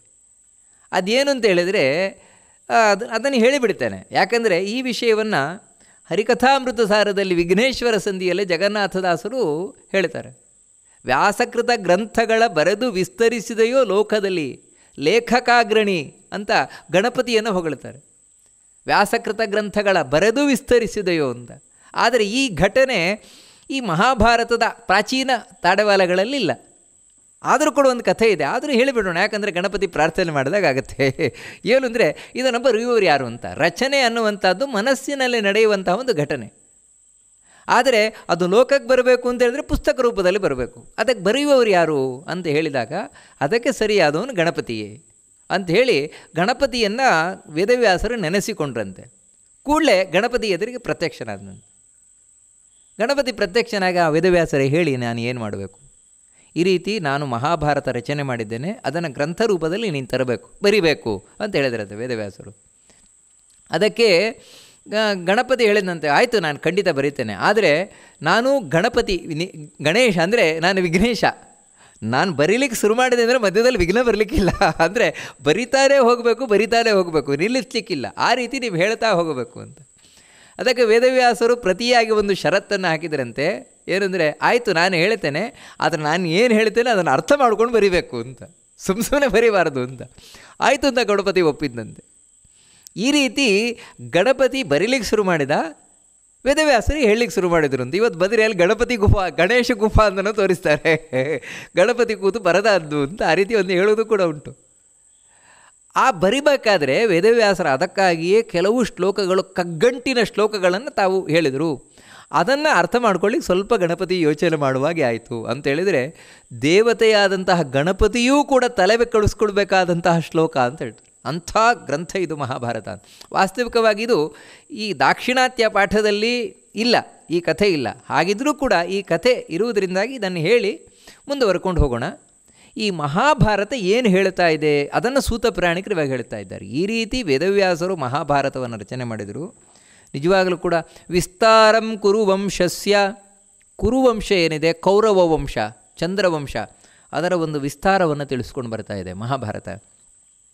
ಅಷ್ಟು ಮಾತ್ರ ಅಲ್ಲ, ಇಲ್ಲಿ ಬರುವ ಒಂದೊಂದು ಪಾತ್ರಗಳೇನಿದೆ ಅದು ಬರೀ ಪಾತ್ರಗಳಲ್ಲ, ಮತ್ತೇನು ಅಂತೇಳಿದರೆ ಜೀವನದಲ್ಲಿ ನಮಗೆ ಒಂದೊಂದು ಸಂದೇಶವನ್ನು ಕೊಡ್ತಾ ಇದೆ. ಉದಾಹರಣೆಗೆ ಗಾಂಧಾರ್ಯ ಧರ್ಮಶೀಲತಾಂ, ಒಬ್ಬಳು ಧರ್ಮಶೀಲೆಯಾದಂತಹ ಒಂದು ಸ್ತ್ರೀ ಯಾವ ರೀತಿ ಇರಬೇಕು ಅನ್ನುವುದಕ್ಕೆ ಗಾಂಧಾರಿಯೇ ಮಾಡೆಲ್ ಅಂತೆ. ಮಹಾಭಾರತದಲ್ಲಿ ಬರುವಂತಹ ಗಾಂಧಾರಿಯ ಪಾತ್ರ ಏನಿದೆ ಅದು ಒಂದು ಧರ್ಮದಲ್ಲಿ ಧರ್ಮದ ಒಂದು ಆಸಕ್ತಿ ಅಂದರೆ ಯಾವ ರೀತಿ ಇರಬೇಕು ಅಂತ ತಿಳಿಸಿಕೊಡ್ತಾ ಇದೆ. ಇದೆಲ್ಲ ನಾವು ಮುಂದೆ ನೋಡ್ತಾ ಗೊತ್ತಾಗುತ್ತೆ ಅವಳಿಗೆ ಎಷ್ಟು ಧರ್ಮದಲ್ಲಿ ನಿಷ್ಠೆ ಇತ್ತು ಗಾಂಧಾರಿಗೆ ಅಂತ. ಆದರೆ ಮಗ ಒಬ್ಬ ಇದ್ದ, ಅಷ್ಟೇ ಅಧಾರ್ಮಿಕ, ಅದೇ ವಿಚಿತ್ರ. ಇನ್ನು ಕ್ಷತ್ತು ಪ್ರಜ್ಞಾಂ, ವಿದುರ ಏನಿದ್ದಾನೆ ಆ ವಿದುರನ ಬುದ್ಧಿವಂತಿಕೆ, ಇದೆಲ್ಲ ನಾವು ಮಹಾಭಾರತ ನೋಡ್ತೇವೆ. ಧೃತಿ ಕುಂತ್ಯಾಹ, ಕುಂತಿ ಏನಿದ್ದಾಳೆ ಅವಳ ಧೃತಿ, ಧೈರ್ಯ ಅಂದರೆ ಹೇಗಿರಬೇಕು, ಕುಂತಿಯನ್ನು ನೋಡಿ ಕಲಿಬೇಕು. ಮಹಾಭಾರತದ ಆ ಪಾತ್ರ ಅದನ್ನೆಲ್ಲ ತಿಳಿಸಿಕೊಡ್ತಾ ಇದೆಯಂತೆ. ಮತ್ತು ಸಾಖ್ಯಂ ದ್ವೈಪಾಯನೋ ಬ್ರವೀತ್ ಅಂತ ಹೇಳ್ತಾರೆ. ಇನ್ನು ಸಹನೆಯನ್ನು ಕೂಡ ಕುಂತಿಯನ್ನು ನೋಡಿ ಕಲಿಬೇಕಂತ. ಅದನ್ನು ವೇದವ್ಯಾಸರು ಈ ಕಥೆಯ ಮೂಲಕ ತಿಳಿಸಿಕೊಟ್ಟಿದ್ದಾರೆ. ಅಷ್ಟು ಮಾತ್ರ ಅಲ್ಲ, ವಾಸುದೇವಸ್ಯ ಮಾಹಾತ್ಮ್ಯಂ, ವಾಸುದೇವನ ಮಹಿಮೆ, ಕೃಷ್ಣನ ಮಹಿಮೆ ಮಹಾಭಾರತ ಅಂದರೆ. ಪಾಂಡವಾನಾಂಚ ಸತ್ಯತಾಂ, ಪಾಂಡವರ ಸತ್ಯದ ನಡೆ. ಅಷ್ಟು ಮಾತ್ರ ಅಲ್ಲ, ದುರ್ವೃತ್ತಂ ಧಾರ್ತರಾಷ್ಟ್ರಾಣಾಂ, ದುರ್ಯೋಧನಾದಿಗಳ ದುರ್ನಡೆ. ಅಂದರೆ ದುರ್ನಡೆ, ದುಷ್ಟವಾದ ನಡೆ ಅಂದರೆ ಹೇಗಿರುತ್ತದೆ ಅನ್ನುವುದಕ್ಕೆ ಮಾಡೆಲ್ ದುರ್ಯೋಧನಾದಿಗಳು. ಒಳ್ಳೆಯ ರೀತಿಯ ನಡೆ ಯಾವ ರೀತಿ ಇರುತ್ತದೆ ಇದಕ್ಕೆ ಪಾಂಡವರು. ಇವೆಲ್ಲವನ್ನೂ ಕೂಡ ವೇದವ್ಯಾಸರು ಈ ಕಥೆಯ ಮೂಲಕ ತಿಳಿಸಿಕೊಟ್ಟಿದ್ದಾರಂತೆ, ಈ ಮಹಾಭಾರತದ ಕಥೆಯ ಮೂಲಕ ತಿಳಿಸಿಕೊಟ್ಟಿದ್ದಾರಂತೆ. ಹೌದು, ಈ ಕಥೆಯನ್ನು ವೈಶಂಪಾಯನರು ಯಾಕೆ ಹೇಳಿದರು? ಜನಮೇಜಯನ ಸರ್ಪಯಾಗದಲ್ಲಿ ಯಾಕೆ ಹೇಳಿದ್ರಪ್ಪ, ಅದಕ್ಕೇನು ಪ್ರಸ್ತಾಪ ಬಂತು, ಇದರ ಬಗ್ಗೆ ತಿಳಿಸ್ಕೊಂಡು ಹೋಗ್ತಾರೆ. ಏನಂತ ಹೇಳಿದರೆ, ಪರೀಕ್ಷಿತ ಜನಮೇಜಯನ ಅಪ್ಪ.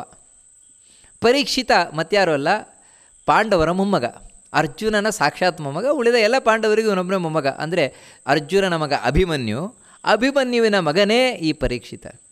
ಈ ಪರೀಕ್ಷಿತನ ಕಥೆಯಿಂದ ಹೇಳಲಿಕ್ಕೆ ಪ್ರಾರಂಭವನ್ನು ಮಾಡ್ತಾರೆ. ಒಮ್ಮೆ ಪರೀಕ್ಷಿತ ಬಹಳ ಒಳ್ಳೆಯ ರಾಜ ಇವನು. ನಿಜವಾಗ್ಲೂ ಹೇಳಬೇಕು ಅಂತ ಹೇಳಿದ್ರೆ ಈ ಕಲಿಯುಗ ಪ್ರಾರಂಭ ಆಗಿ 2ನೇ ರಾಜ ಇವನು. ಭಾಗವತದಲ್ಲಿ ನಾವು ನೋಡಿದ ಹಾಗೆ ಕಲಿಯನ್ನು ನಿಗ್ರಹ ಮಾಡಿದಂತಹ ರಾಜ ಇವನು. ಎಲ್ಲಿವರೆಗೆ ರಾಜ್ಯಭಾರ ಮಾಡ್ತಾ ಇದ್ದ ಅಲ್ಲಿವರೆಗೆ ಕಲಿ ಒಂದು ಹೆಜ್ಜೆ ಇಡಲಿಲ್ವಂತೆ ಈ ಭಾರತದಲ್ಲಿ. ಆ ರೀತಿ ರಾಜ್ಯಭಾರವನ್ನು ಮಾಡಿದ್ದಾನಂತೆ ಈ ಪರೀಕ್ಷಿತ. ಒಮ್ಮೆ ಇವನು ಬೇಟೆಗೋಸ್ಕರ ಹೋಗಿದ್ದಾನಂತೆ. ಇವನಿಗೇನು ಅಂದರೆ ಒಂದು ಬೇಟೆಗೆ ಹೋಗುವ ಚಟ ಅಂತೆ. ಬೇಟೆಗೆ ಹೋಗಿ ದುಷ್ಟ ಪ್ರಾಣಿಗಳನ್ನೆಲ್ಲ ಕೊಲ್ಲುವಂಥದ್ದು. ಆ ರೀತಿ ಬೇಟೆಗೆ ಸೈನ್ಯದೊಟ್ಟಿಗೆ ಹೋಗಿದ್ದಾನೆ. ಹೋದಾಗ ದೈವ ಇಚ್ಛೆ ನೋಡಿ ಯಾವ ರೀತಿ ಇರ್ತದೆ ಅಂತ ಹೇಳಿದರೆ, ಒಂದು ಪ್ರಾಣಿ ಅದನ್ನು ಬೆನ್ನಟ್ಟಿ ಹೋದ ಇವನು. ಬೆನ್ನಟ್ಟಿ ಹೋಗ್ತಾ ಏನಾಗಿದೆ ಅಂತ ಹೇಳಿದರೆ ಉಳಿದ ಎಲ್ಲ ಸೈನ್ಯದಿಂದ ಇವನು ಬೇರ್ಪಟ್ಟುಬಿಟ್ಟ. ಬಹಳ ದೂರದವರೆಗೆ ಹೋಗಿ ಅದಕ್ಕೆ ಬಾಣ ಬಿಟ್ಟಿದ್ದಾನಂತೆ. ಆ ಪ್ರಾಣಿಗೆ ಬಾಣ ಬಿಟ್ಟಿದ್ದಾನಂತೆ. ಬಾಣ ಬಿಡುವವರೆಗೂ ಕೂಡ ಆ ಪ್ರಾಣಿ ಕಾಣ್ತಾ ಇದೆಯಂತೆ. ಆಮೇಲೆ ಮರೆಯಾಗೋಯ್ತಂಥದ್ದು. ಇವನಿಗೆ ಸಿಗಲೇ ಇಲ್ವಂತೆ. ಇವನಿಗೆ ಇದೊಂದು ಚಟ ನೋಡಿ ಅದರಿಂದಾಗಿ ಅದು ಸಿಗದೆ ನಾನು ಬಿಡಲ್ಲ ಅಂತ, ಆ ಪ್ರಾಣಿ ಸಿಗದೆ ಬಿಡಲ್ಲ ಅಂತ ಹೇಳಿ ಅದನ್ನು ಹುಡ್ಕೊಂಡು ಹೋಗಿದ್ದಾನಂತೆ. ಮಧ್ಯಾಹ್ನ ಬೇರೆ ಆಗಿತ್ತು. ಅದರೊಟ್ಟಿಗೆ ವೃದ್ಧಾಪ್ಯವೂ ಹತ್ತಿರ ಬರ್ತಾ ಇತ್ತು. ಮಹಾಭಾರತ ಹೇಳುತ್ತದೆ. ಆವಾಗ ಅವನಿಗೆ ವರ್ಷ ಎಷ್ಟು ಅಂದರೆ 60 ವರ್ಷ ಅಂತೆ. ಪರೀಕ್ಷಿತನಿಗೆ 60 ವರ್ಷ ಆಗಿತ್ತಂತೆ. ಅದನ್ನು ಸ್ಪಷ್ಟವಾಗಿ ಹೇಳ್ತಾರೆ ಮಹಾಭಾರತದಲ್ಲಿ. ಅದರಿಂದಾಗಿ ಸ್ವಲ್ಪ ಮುಪ್ಪು ಕಾಲಿಡಲಿಕ್ಕೂ ಶುರು ಮಾಡಿತ್ತು. ಹಸಿವು ಬಾಯಾರಿಕೆ ಆಗ್ತಾಯಿತ್ತು. ಇನ್ನೊಂದು ಪ್ರಾಣಿ ಬೇರೆ ಸಿಕ್ಕಿಲ್ಲ. ಅದಕ್ಕೋಸ್ಕರ ಇವನೇನು ಮಾಡಿದ ಅಂದರೆ ಹುಡ್ಕೊಂಡು ಹೋಗ್ತಾ ಇರಬೇಕಾದ್ರೆ ಅಲ್ಲಿ ಶಮೀಕ ಋಷಿಗಳ ಆಶ್ರಮ. ಆ ಶಮೀಕ ಋಷಿಗಳ ಆಶ್ರಮಕ್ಕೆ ಹೋಗಿ ಅಲ್ಲಿ ಶಮೀಕ ಋಷಿಗಳು ಧ್ಯಾನದಲ್ಲಿ ಕೂತಿದ್ದಾರೆ. ಮಹಾಭಾರತ ಅಷ್ಟೇನು ವಿಶೇಷವಾಗಿ ಹೇಳಲಿಕ್ಕೆ ಹೋಗೋಲ್ಲ. ಹಾಗಿದ್ರೂ ಕೂಡ ಭಾಗವತ ಹೇಳುತ್ತದೆ ಎಂಥ ಒಂದು ಅವಸ್ಥೆಯಲ್ಲಿದ್ದಾರೆ ಆ ಶಮೀಕರು ಅಂದರೆ ಅಸಂಪ್ರಜ್ಞಾತ ಸಮಾಧಿ ಅವಸ್ಥೆಯಲ್ಲಿದ್ದಾರಂತೆ. ಅಂದರೆ ಅಸಂಪ್ರಜ್ಞಾತ ಸಮಾಧಿ ಅವಸ್ಥೆ ಅಂತ ಹೇಳಿದರೆ ಮೈ ಮರೆತು ದೇವರನ್ನು ಧ್ಯಾನ ಮಾಡ್ತಾ ಇದ್ದಾರೆ, ಒಳಗಿನಿಂದ ದೇವರನ್ನು ಕಾಣ್ತಾ ಇದ್ದಾರಂತೆ. ಆ ರೀತಿ ಶಮೀಕರಿದ್ದಾರೆ. ಇವನು ಹೋಗಿ ಅವರಿಗೆ ನಮಸ್ಕಾರ ಮಾಡಿದ.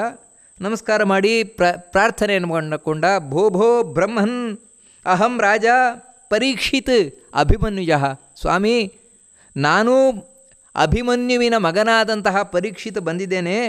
ನಾನು ಒಂದು ಮೃಗಕ್ಕೆ ಬಾಣವನ್ನು ಬಿಟ್ಟೆ, ಆ ಮೃಗ ನಿಮ್ಮ ಆಶ್ರಮದ ಕಡೆ ಬಂತು, ನೀವೆಲ್ಲರೂ ನೋಡಿದ್ರಾ ಅಂತ ಕೇಳ್ತಾನೆ. ಮೈ ಮರೆತು ದೇವರನ್ನು ಒಳಗಿನಿಂದ ಕಾಣ್ತಾ ಇರುವವರಿಗೆ ಇವನು ಮಾತು ಎಲ್ಲಿ ಕೇಳಬೇಕು? ಅವರಿಗೆ ಕೇಳಲೇ ಇಲ್ಲ, ಅವರೇನು ಮಾತಾಡಲೇ ಇಲ್ಲ. ಯಾಕಂದರೆ ಮೌನ ವೃತ್ತದಲ್ಲಿ ಕೂತಿದ್ದಾರೆ. ಮೌನ ಅಂದರೆ ಮನನ, ಒಳಗಿಂದ ದೇವರ ಚಿಂತನೆ ವಿಶೇಷವಾಗಿ ಮಾಡ್ತಾ ಇದ್ದಾರಂತೆ. ಇವನ ಮಾತಿಗೆ ಉತ್ತರ ಕೊಡಲಿಲ್ಲ. ಇವನಿಗೆ ಕೋಪ ಬಂತು. ಇಲ್ಲಿ ಮಹಾಭಾರತದಲ್ಲಿ ಹೆಚ್ಚೇನು ಹೇಳಲಿಕ್ಕೆ ಹೋಗಲ್ಲ, ಆದರೆ ಭಾಗವತ ಹೇಳ್ತದೆ. ನಿಜವಾಗಿ ಇವರು ಧ್ಯಾನ ಮಾಡ್ತಾ ಇದ್ದಾರಾ ಅಥವಾ ನಾಟಕ ಮಾಡ್ತಾ ಇದ್ದಾರಾ ನೋಡೇ ಬಿಡೋಣ ಅಂಥೇಳಿ ಅದಕ್ಕೆ ಸರಿಯಾಗಿ ಅಲ್ಲೊಂದು ಹಾವು ಸತ್ತು ಬಿದ್ದಿತ್ತಂತೆ. ಆ ಹಾವನ್ನು ಧನುಷ್ಕೋಟ್ಯ ಸಮುತ್ಕ್ಷಿಪ್ಯ, ಕೈಯಲ್ಲೂ ಎತ್ತಿಲ್ವಂತೆ ಇವನು ಪರೀಕ್ಷಿತ. ತನ್ನ ಬಿಲ್ಲಿನ ತುದಿ ಏನಿದೆ, ತುದಿಯಿಂದ ಆ ಹಾವನ್ನು ಎತ್ತಿದಾನಂತೆ. ಎತ್ತಿ ಇವರು ಕೊರಳಿಗೆ ಹಾಕಿದ್ನಂತೆ. ಅದು ಯಾಕೆಂದರೆ ಭಾಗವತ ಹೇಳುತ್ತದೆ, ಒಂದೊಮ್ಮೆ ಇವರು ನಿಜವಾಗಲೂ ಧ್ಯಾನ ಮಾಡ್ತಾ ಇದ್ದರೆ ಇವರಿಗೇನೂ ಆಗೋಲ್ಲ, ಗೊತ್ತೇ ಆಗೋಲ್ಲ. ಯಾಕಂದರೆ ಮೈ ಮೇಲೆ ಪ್ರಜ್ಞೆ ಇರೋಲ್ವಲ್ಲ ಅವರಿಗೆ. ನಾಟಕ ಮಾಡ್ತಾ ಇದ್ದಾರೆ ಅಂತ ಹೇಳಿದ್ರೆ ಹಾವು ಕುತ್ತಿಗೆಗೆ ಬಿದ್ದು ಕೂಡಲೇ ಹಾರಿ ಹೂ ಅಂತ ಹಾರಿ ಎದ್ದೇ ಹೇಳ್ತಾರೆ. ಆದರೆ ಏನಾಗಲಿಲ್ವಂತೆ ಶಮೀಕರಿಗೆ. ಸೀದಾ ಅಲ್ಲಿಂದ ಎದ್ಕೊಂಡು ಹೋದ ಪರೀಕ್ಷಿತ. ಶಮೀಕರು ತಂಪಾಡಿಗೆ ಧ್ಯಾನ ಮಾಡ್ತಾ ಇದ್ದಾರೆ. ಹಾವು ಕುತ್ತಿಗೆಯಲ್ಲೇ ಇದೆ, ಸತ್ತ ಹಾವು ಕುತ್ತಿಗೆಯಲ್ಲೇ ಇದೆ. ಈ ಕಡೆ ಏನಾಗಿದೆ ಅಂತೇಳಿದರೆ, ಈ ಶಮೀಕರಿಗೆ ಒಬ್ಬ ಮಗ ಇದ್ದ, ಶೃಂಗಿ ಅಂತ. ಈ ಶೃಂಗಿ ಇವನು ಎಂಥ ಒಬ್ಬ ವ್ಯಕ್ತಿ ಅಂತೇಳಿದರೆ ಮಹಾ ತಪಸ್ವಿ, ಅಷ್ಟೇ ಕೋಪಿಷ್ಟ, ಸಣ್ಣಲ್ಲಿಂದಲೂ ಕೂಡ ಮಹಾಕೋಪಿಷ್ಟ ಅಂತ ಇವನು ಈ ಶೃಂಗಿ. ಅವನು ಈಗ ಏನಾಗಿದೆ ಅಂತ ಹೇಳಿದ್ರೆ ನೋಡಿ, ಎಲ್ಲ ದೈವರ ಇಚ್ಛೆ ಯಾವ ರೀತಿ ಇರ್ತದೆ ಅಂತ ಹೇಳಿದರೆ, ಬ್ರಹ್ಮದೇವರನ್ನು ಕುರಿತು ತಪಸ್ಸು ಮಾಡಿದ್ದಾನಂತೆ ಶೃಂಗಿ. ಬ್ರಹ್ಮದೇವರನ್ನು ಕುರಿತು ತಪಸ್ಸು ಮಾಡಿ ಬ್ರಹ್ಮದೇವರ ಅನುಗ್ರಹವನ್ನು ಪಡ್ಕೊಂಡು ತಾನು ಬರ್ತಾ ಇದ್ದಾನಂತೆ, ಮನೆ ಹತ್ರ ಬರ್ತಾ ಇದ್ದಾನಂತೆ. ಬರ್ತಾ ಇರಬೇಕಾದ್ರೆ ಅವನ ಸ್ನೇಹಿತರೆಲ್ಲ ಸಿಕ್ಕಿದ್ರು. ಆ ಸ್ನೇಹಿತರಲ್ಲಿ ಒಬ್ಬ ಕೃಷ ಅಂತಿದ್ದ. ಅವನು ತೆಳ್ಳಗಿದ್ನೇನು ಕೃಷ ಅಂತ. ಆ ಕೃಷನಿಗೂ ಇವನಿಗೂ ಯಾವಾಗಲೂ ಗಲಾಟೆ ಆಗ್ತಾ ಇತ್ತಂತೆ. ಎಲ್ಲಿವರೆಗೆ ಅಂದರೆ, ಇತ್ತೀಚೆಗೆ ಅವನು ತಪಸ್ಸು ಹೋಗುವುದಕ್ಕಿಂತ ಮುಂಚೆ ಒಂದು ಕೃಷ್ಣಾಜಿನಕ್ಕೋಸ್ಕರ, ಚರ್ಮಕ್ಕೋಸ್ಕರ ಇಬ್ಬರು ಜಗಳ ಮಾಡ್ಕೊಂಡಿದ್ದಾರಂತೆ, ಹೊಡೆದಾಡ್ಕೊಂಡಿದ್ದಾರಂತೆ. ಯಾಕಂದರೆ ಸಣ್ಣ ಮಕ್ಕಳು ಹೊಡೆದಾಡ್ಕೊಂಡಿದ್ದಾರಂತೆ. ಈಗ ಯಾವಾಗ ಇವನು ಬಂದ ಕೂಡಲೇ ನಾನು ತಪಸ್ಸು ಮಾಡಿ ಬಂದಿದ್ದೇನೆ ಅಂತ ಶೃಂಗಿ ಹೇಳ್ತಾನೆ ಆ ಕೃಷ್ಣನ ಹತ್ರ. ಅದಕ್ಕೆ ಕೃಷ್ಣ ಹೇಳ್ತಾನೆ ಏನು ಅಂತ ಹೇಳಿದರೆ, ತೇಜಸ್ವಿನ ಸ್ತಪಪಿತ ತಥೈವ ಚ ತಪಸ್ವಿನಃ ಶವಂ ಸ್ಕಂಧೇನ ವಹತಿ ಮಾ ಶೃಂಗಿನ್ ಗರ್ವಿತೋ ಭವ. ಸಾಕು ನಿಲ್ಲಿಸು ನಿಂತು, ಈ ಜಂಬ ಎಲ್ಲ ಕೊಚ್ಕೊಳ್ಳಿಕ್ಕೆ ಹೋಗಬೇಡ. ನೋಡು ನಿಮ್ಮಪ್ಪ ನೋಡು, ಭಾರೀ ನೀನು ತಪಸ್ವಿ ಅಂತೆ. ನಿಮ್ಮಪ್ಪ ನೋಡಿದರೆ ನಿನಗಿಂತಲೂ ದೊಡ್ಡ ತಪಸ್ವಿ ಅಂತೆ. ಈಗ ನೋಡಿದರೆ ಹೆಣವನ್ನು ಕುತ್ತಿಗೆಯಲ್ಲಿ ಹೊತ್ಕೊಂಡು ಕೂತಿದ್ದಾರೆ ನೋಡು ಅಂತ ಹೇಳ್ತಾರೆ. ಸತ್ತ ಹಾವನ್ನು ಕುತ್ತಿಗೆಯಲ್ಲಿ ಹೊತ್ಕೊಂಡು ಕೂತಿದ್ದಾರೆ ನಿಮ್ಮಪ್ಪ. ಸಾಕು ನೀನು ಎಲ್ಲ ಅಹಂಕಾರ ಎಲ್ಲ ಸಾಕು, ನಿನಗೇನು ಮಾಡಲಿಕ್ಕಾಯ್ತು? ಏನು ಮಾಡಲಿಕ್ಕಾಗೋಲ್ಲ. ಅದು ನೋಡಿ ತಮಾಷೆ ಮಾಡೋದು, ಆ ಕೃಷ ತಮಾಷೆ ಮಾಡೋದು, ಏನು ಮಾಡಲಿಕ್ಕಾಗೋಲ್ಲ. ನಿಮ್ಮಪ್ಪ ದೊಡ್ಡ ತಪಸ್ವಿ, ಸತ್ತ ಹಾವು ಕೊರಳಲ್ಲಿ ಬಿದ್ದು ನೇತಾಡ್ತಾ ಇದೆ, ಏನು ಮಾಡಲಿಕ್ಕಾಗೋಲ್ಲ. ನೀನು ಇಲ್ಲಿ ಕೂತು ಏನು ಮಾಡಲಿಕ್ಕಾಗೋಲ್ಲ ಅಂತ ಹೇಳಿ ತಮಾಷೆ ಮಾಡಿದ್ರಂತೆ. ಈ ತಮಾಷೆ ಮಾಡಿದ್ದನ್ನು ಕೇಳಿ ಮೊದಲೇ ಶೃಂಗಿಗೆ ಕೋಪ ಬಂತಂತೆ. ಕೋಪ ಬಂದು ಕೂಡಲೇ ಹೇಳ್ತಾನೆ, ಹೌದಾ, ನಮ್ಮಪ್ಪನ ಕುತ್ತಿಗೆಯಲ್ಲಿ ಹಾವ, ಸತ್ತ ಹಾವ ಹೇಗೆ ಬಂತದು? ಪ್ರಶ್ನೆ ಮಾಡಿದ ಕೃಷ್ಣನ ಹತ್ರ. ಅದಕ್ಕೆ ಕೃಷ ಹೇಳ್ತಾನೆ, ಅದು ಹಾಗೆ ಬಂದದ್ದಲ್ಲ, ಪರೀಕ್ಷಿತ ರಾಜ ಏನಿದ್ದಾನೆ ಅವನು ಹಾಗೆ ಹೋಗಿದ್ದಂತ. ಅದಕ್ಕೆ ಮತ್ತೆ ಪ್ರಶ್ನೆ ಮಾಡ್ತಾನೆ ಶೃಂಗಿ, ಹೌದಾ, ಪರೀಕ್ಷಿತ ರಾಜ ಈ ರೀತಿ ಮಾಡಿದ್ನಾ? ಯಾಕೆ ನಮ್ಮಪ್ಪ ಏನಾದರೂ ತಪ್ಪು ಮಾಡಿದ್ರಾ, ಏನಾದರೂ ಅನ್ಯಾಯ ಮಾಡಿದ್ರಾ? ಸಹಜವಾಗಿ ಪ್ರಶ್ನೆ ಕೇಳಿದ. ಅದಕ್ಕೆ ಹೇಳ್ತಾರೆ, ಇಲ್ಲಪ್ಪ ನಿಮ್ಮಪ್ಪ ಏನು ಮಾಡಲಿಲ್ಲ. ಮತ್ತು ರಾಜ ಬಂದು ಈ ರೀತಿ ನಾನು ಮೃಗಕ್ಕೆ ಬೇಟೆ ಮಾಡಿದ್ದೇನೆ, ಅದು ಎಲ್ಲಿದೆ ಏನು ಕತೆ ಅಂತ ಗೊತ್ತಾ ಅಂತ ಕೇಳಿದ. ನಿಮ್ಮಪ್ಪ ಏನೂ ಉತ್ತರ ಕೊಡಲಿಲ್ಲ, ಅದಕ್ಕೋಸ್ಕರ ಸತ್ತ ಹಾವನ್ನು ಕುತ್ತಿಗೆಯಲ್ಲಿ ಹಾಕೋದ ಅಂತ ಹೇಳ್ತಾನೆ. ಅದನ್ನು ಕೇಳಿ ಶೃಂಗಿಗೆ ಈಗ ನಿಜವಾಗಿಯೂ ಕೂಡ ಕೋಪ ಬರಲಿಕ್ಕೆ ಶುರುವಾಯಿತು. ಹೌದಾ, ನಮ್ಮಪ್ಪ ಏನೂ ತಪ್ಪು ಮಾಡಿಲ್ಲ, ಧ್ಯಾನದಲ್ಲಿ ನಿರತರಾಗಿದ್ದಾರೆ. ಅಂಥ ಧ್ಯಾನದಲ್ಲಿ ನಿರತರಾದಂತಹ ಏನೂ ತಪ್ಪು ಮಾಡದಂತಹ ನಮ್ಮ ಅಪ್ಪನಿಗೆ ಈ ರೀತಿ ಅವಮಾನ ಮಾಡಿ ಹೋದ ಅಂತ ಹೇಳಿದರೆ, ಸತ್ತ ಹಾವನ್ನು ಕುತ್ತಿಗೆಯಲ್ಲಿ ಹಾಕಿ ಮೈಲಿಗೆ ಮಾಡಿದ್ದಾನೆ ಅಂತ ಹೇಳಿದರೆ ಇವನನ್ನು ಬಿಡಬಾರ್ದು, ಈ ರಾಜರನ್ನು ಬಿಡಬಾರ್ದು. ಈ ರೀತಿ ಹೇಳಿದವನೇ ತಾನು ಆಚಮನವನ್ನು ಮಾಡಿದಂತೆ, ಕೈಕಾಲು ತೊಳ್ಕೊಂಡಂತೆ ಆಚಮನ ಮಾಡಿದಂತೆ. ಆಚಮನವನ್ನು ಮಾಡಿ ಅವನು ಶಾಪ ಕೊಡ್ತಾನೆ ಪರೀಕ್ಷಿತನಿಗೆ. ಏನು ಅಂದರೆ, ಯೋಸೌ ವೃದ್ಧಸ್ಯ ತಾತಸ್ಯ ತಥಾ ಕೃಚ್ಛ್ರಗತಸ್ಯತ ಸ್ಕಂಧೇ ಮೃತಮವಾಸ್ರಾಕ್ಷೀತ್ ಪನ್ನಗಂ ರಾಜಕಿಲ್ಬಿಷಿ ಯಾವೊಬ್ಬ ಈ ರಾಜ ಇದ್ದಾನೆ ಅಂದರೆ ರಾಜನಾಗಿ ತಪ್ಪು ಮಾಡಿದನು. ಸಾಮಾನ್ಯ ಜನರಾಗಿ ತಪ್ಪು ಮಾಡಿದರೆ ಅಷ್ಟು ದೊಡ್ಡದಲ್ಲ, ಆದರೂ ಯಾರು ಒಬ್ಬ ರಾಜನಾಗಿ ಇಂಥ ತಪ್ಪು ಮಾಡಿದ್ದಾನೆ, ಅದು ಯಾರಿಗೆ? ವೃದ್ಧರಾದವರಿಗೆ, ವಯಸ್ಸಿನಿಂದ ಮುದುಕರಾದವರಿಗೆ, ಜ್ಞಾನದಿಂದ ಮುದುಕರಾದವರಿಗೆ. ಅಷ್ಟು ಮಾತ್ರ ಅಲ್ಲ, ಪಾಪ ನಮ್ಮ ಅಪ್ಪನಿಗೆ ಅವಾಗ ಧರ್ಮ ಸಂಕಟ ಆಗಿತ್ತು ಅಂತ ಕಾಣಿಸ್ತದೆ. ಏನು ಮಾಡೋಣ, ಧ್ಯಾನದಿಂದ ಹೊರಗೆ ಬರೋಣ, ಇವನನ್ನು ಮಾತಾಡಿಸೋಣ. ಆ ರೀತಿ ಧರ್ಮ ಸಂಕಟದಲ್ಲಿ ಇದ್ದಂತಹ ನನ್ನ ಅಪ್ಪನಿಗೆ ಈ ರೀತಿ ಯಾರು ಕುತ್ತಿಗೆಯಲ್ಲಿ ಸತ್ತ ಹಾವನ್ನು ಹಾಕಿದ್ದಾನೋ ಅವನು ಇವತ್ತಿನಿಂದ 7 ದಿನಕ್ಕೆ ಸರಿಯಾಗಿ ತಕ್ಷಕನಿಂದ ಕಚ್ಚಲ್ಪಟ್ಟವನಾಗಿ ಸತ್ತೇ ಹೋಗಲಿ ಅಂತ ಶಾಪ ಕೊಟ್ಟು ಸೀದಾ ತಾನು ಆಶ್ರಮದ ಹತ್ರ ಬಂದ. ಅಪ್ಪನ ಪರಿಸ್ಥಿತಿಯನ್ನು ಕೊಂಡು ಅಪ್ಪನ ಬಗ್ಗೆ ಭಾರೀ ಒಂದು ಗೌರವ ಇಟ್ಟುಕೊಂಡಂತಹ ಮಗ ತಾನು ಅಳ್ಳಿಕ್ಕೆ ಶುರು ಮಾಡಿದ. ಸುಮಾರು ಹೊತ್ತಾದ ಮೇಲೆ ಶಮೀಕರು ಧ್ಯಾನದಿಂದ ಎದ್ರಂತೆ. ಧ್ಯಾನದಿಂದ ಎದ್ದು ಕೇಳ್ತಾರೆ, ಏನಪ್ಪ ಯಾಕೆ ಅಳ್ತಾ ಇದೆಯಾ ಅಂತ. ಆವಾಗ ಎಲ್ಲ ವಿಷಯವನ್ನು ಹೇಳಿದ. ಅದನ್ನು ಕೇಳಿ ಶಮೀಕರು ಒಂದೊಂದು ಮಾತನ್ನು ಹೇಳ್ತಾರೆ, ಬಹಳ ಅದ್ಭುತವಾದದ್ದು ಮಾತು. ಅವ್ರು ಹೇಳ್ತಾರೆ, ನೋಡು ಮಗನೇ, ನೀನು ರಾಜನಿಗೆ ಶಾಪ ಕೊಟ್ಟು ಅಪ್ಪನಿಗೆ ಬಹಳ ಪ್ರಿಯವಾದ ಕೆಲಸ ಮಾಡಿದ್ದೇನೆಂದು ತಿಳ್ಕೊಂಡಿದ್ದೀಯಾ? ತಪ್ಪು ಅಂತ ಹೇಳ್ತಾ ಇದ್ದಾರೆ. ನನಗಿದು ಇಷ್ಟ ಆಗಲಿಲ್ಲ ಅಂತ ಹೇಳ್ತಾನೆ. ನಮೇ ಪ್ರಿಯಂ ಕೃತಂ ತಾತ ನೈಷ ಧರ್ಮಸ್ತಪಸ್ವಿನಾಂ. ನನಗಿದು ಇಷ್ಟ ಆಗಲಿಲ್ಲ, ಯಾಕಂದರೆ ನಾವು ತಪಸ್ವಿಗಳಾದವರಿಗೆ ಈ ರೀತಿ ಕೋಪ ಮಾಡಿಕೊಳ್ಳುವುದು, ಶಾಪ ಕೊಡುವುದು ಯಾವತ್ತೂ ಇಷ್ಟವಾದದ್ದಲ್ಲ, ಸರಿಯಾದದ್ದಲ್ಲ. ಆದರೂ ಕೂಡ ರಾಜ, ಪರೀಕ್ಷಿತ ರಾಜ, ಯಾರು ಧರ್ಮದಿಂದ ರಾಜ್ಯಭಾರ ಮಾಡ್ತಾ ಇದ್ದಾನೋ, ಯಾರ ಒಂದು ಧರ್ಮದ ನಡತೆಯಿಂದಾಗಿ ನಾವಿವತ್ತು ನೆಮ್ಮದಿಯಿಂದ ತಪಸ್ಸು ಮಾಡ್ತಾ ಇದ್ದೇವೋ ಅಂಥ ರಾಜನಿಗೆ ನೀನು ಈ ರೀತಿ ಶಾಪ ಕೊಟ್ಟಿದೆಯಲ್ವ. ನೋಡು, ಯಾವತ್ತು ಧರ್ಮ ಉಳಿಯುವುದು ರಾಜನಿಂದ. ಒಳ್ಳೆಯ ಧಾರ್ಮಿಕನಾದ ರಾಜ ಬಂದ ಅಂತ ಹೇಳಿದರೆ ದೇಶ ಧಾರ್ಮಿಕವಾಗಿರ್ತದೆ. ಇವತ್ತು ಇಂಥ ಒಳ್ಳೆಯ ರಾಜನನ್ನು ನೀನು ಶಾಪ ಕೊಟ್ಟು ಕೊಂದು ಹಾಕಿದೀಯಾ ಅಂತ ಹೇಳಿದರೆ ನಾಳೆ ಧರ್ಮವನ್ನು ಉಳಿಸುವವರು ಯಾರು? ಅದರಿಂದಾಗಿಯೇ ಕಸ್ಮಾದಿದಂ ತ್ವಯಾ ಬಾಲ್ಯಾತ್ ಸಹಸಾ ದುಷ್ಕೃತಂ ಕೃತಂ. ನೀನು ಈ ಬಾಲ್ಯದಿಂದಾಗಿ ಯಾಕಪ್ಪ ಈ ರೀತಿ ಮಾಡಿದ್ಯಾ? ಪಾಪ ಅವನಿಗೆ ಹಸುವು ಬಾಯಾರಿಕೆ ಬೇರೆ ಆಗಿತ್ತು, ನಾವು ಆತಿಥ್ಯ ಮಾಡಬೇಕಾಗಿತ್ತು. ಆತಿಥ್ಯ ಮಾಡುವುದನ್ನು ಬಿಟ್ಟು ಶಾಪ ಕೊಟ್ಟು ಕಳಿಸಿದ್ಯಲ್ವಾ, ಛೇ ಅಂತ ಹೇಳಿ ತುಂಬ ಬೇಸರ ಮಾಡಿಕೊಂಡಂತೆ. ಈಗ ಶೃಂಗಿಗೂ ಪಶ್ಚಾತ್ತಾಪ ಆಯಿತು. ಹೌದಲ್ವಾ, ನಾನು ಆ ರೀತಿ ಮಾಡಬಾರ್ದಾಗಿತ್ತಲ್ವ ಅಂತ ಹೇಳಿ ಅಪ್ಪನ ಹತ್ರ ಹೇಳ್ತಾನೆ, ಅಪ್ಪ ಇಲ್ಲಿವರೆಗೆ ನಾನು ಒಂದು ಚೂರು ತಪ್ಪು ಹೇಳಿಲ್ಲಪ್ಪ, ಸುಳ್ಳು ಹೇಳಿಲ್ಲ ನನ್ನ ಜೀವನದಲ್ಲಿ. ಈ ನಾಲಿಗೆಗೆ ಸುಳ್ಳು ಹೇಳಿ ಗೊತ್ತಿಲ್ಲ. ಅದಕ್ಕಾಗಿ ನನ್ನ ಬಾಯಿಯಲ್ಲಿ ಇಲ್ಲಿವರೆಗೆ ಏನು ಮಾತು ಬಂದಿದೆ ಎಲ್ಲ ಸತ್ಯವೇ ಆಗಿದೆ.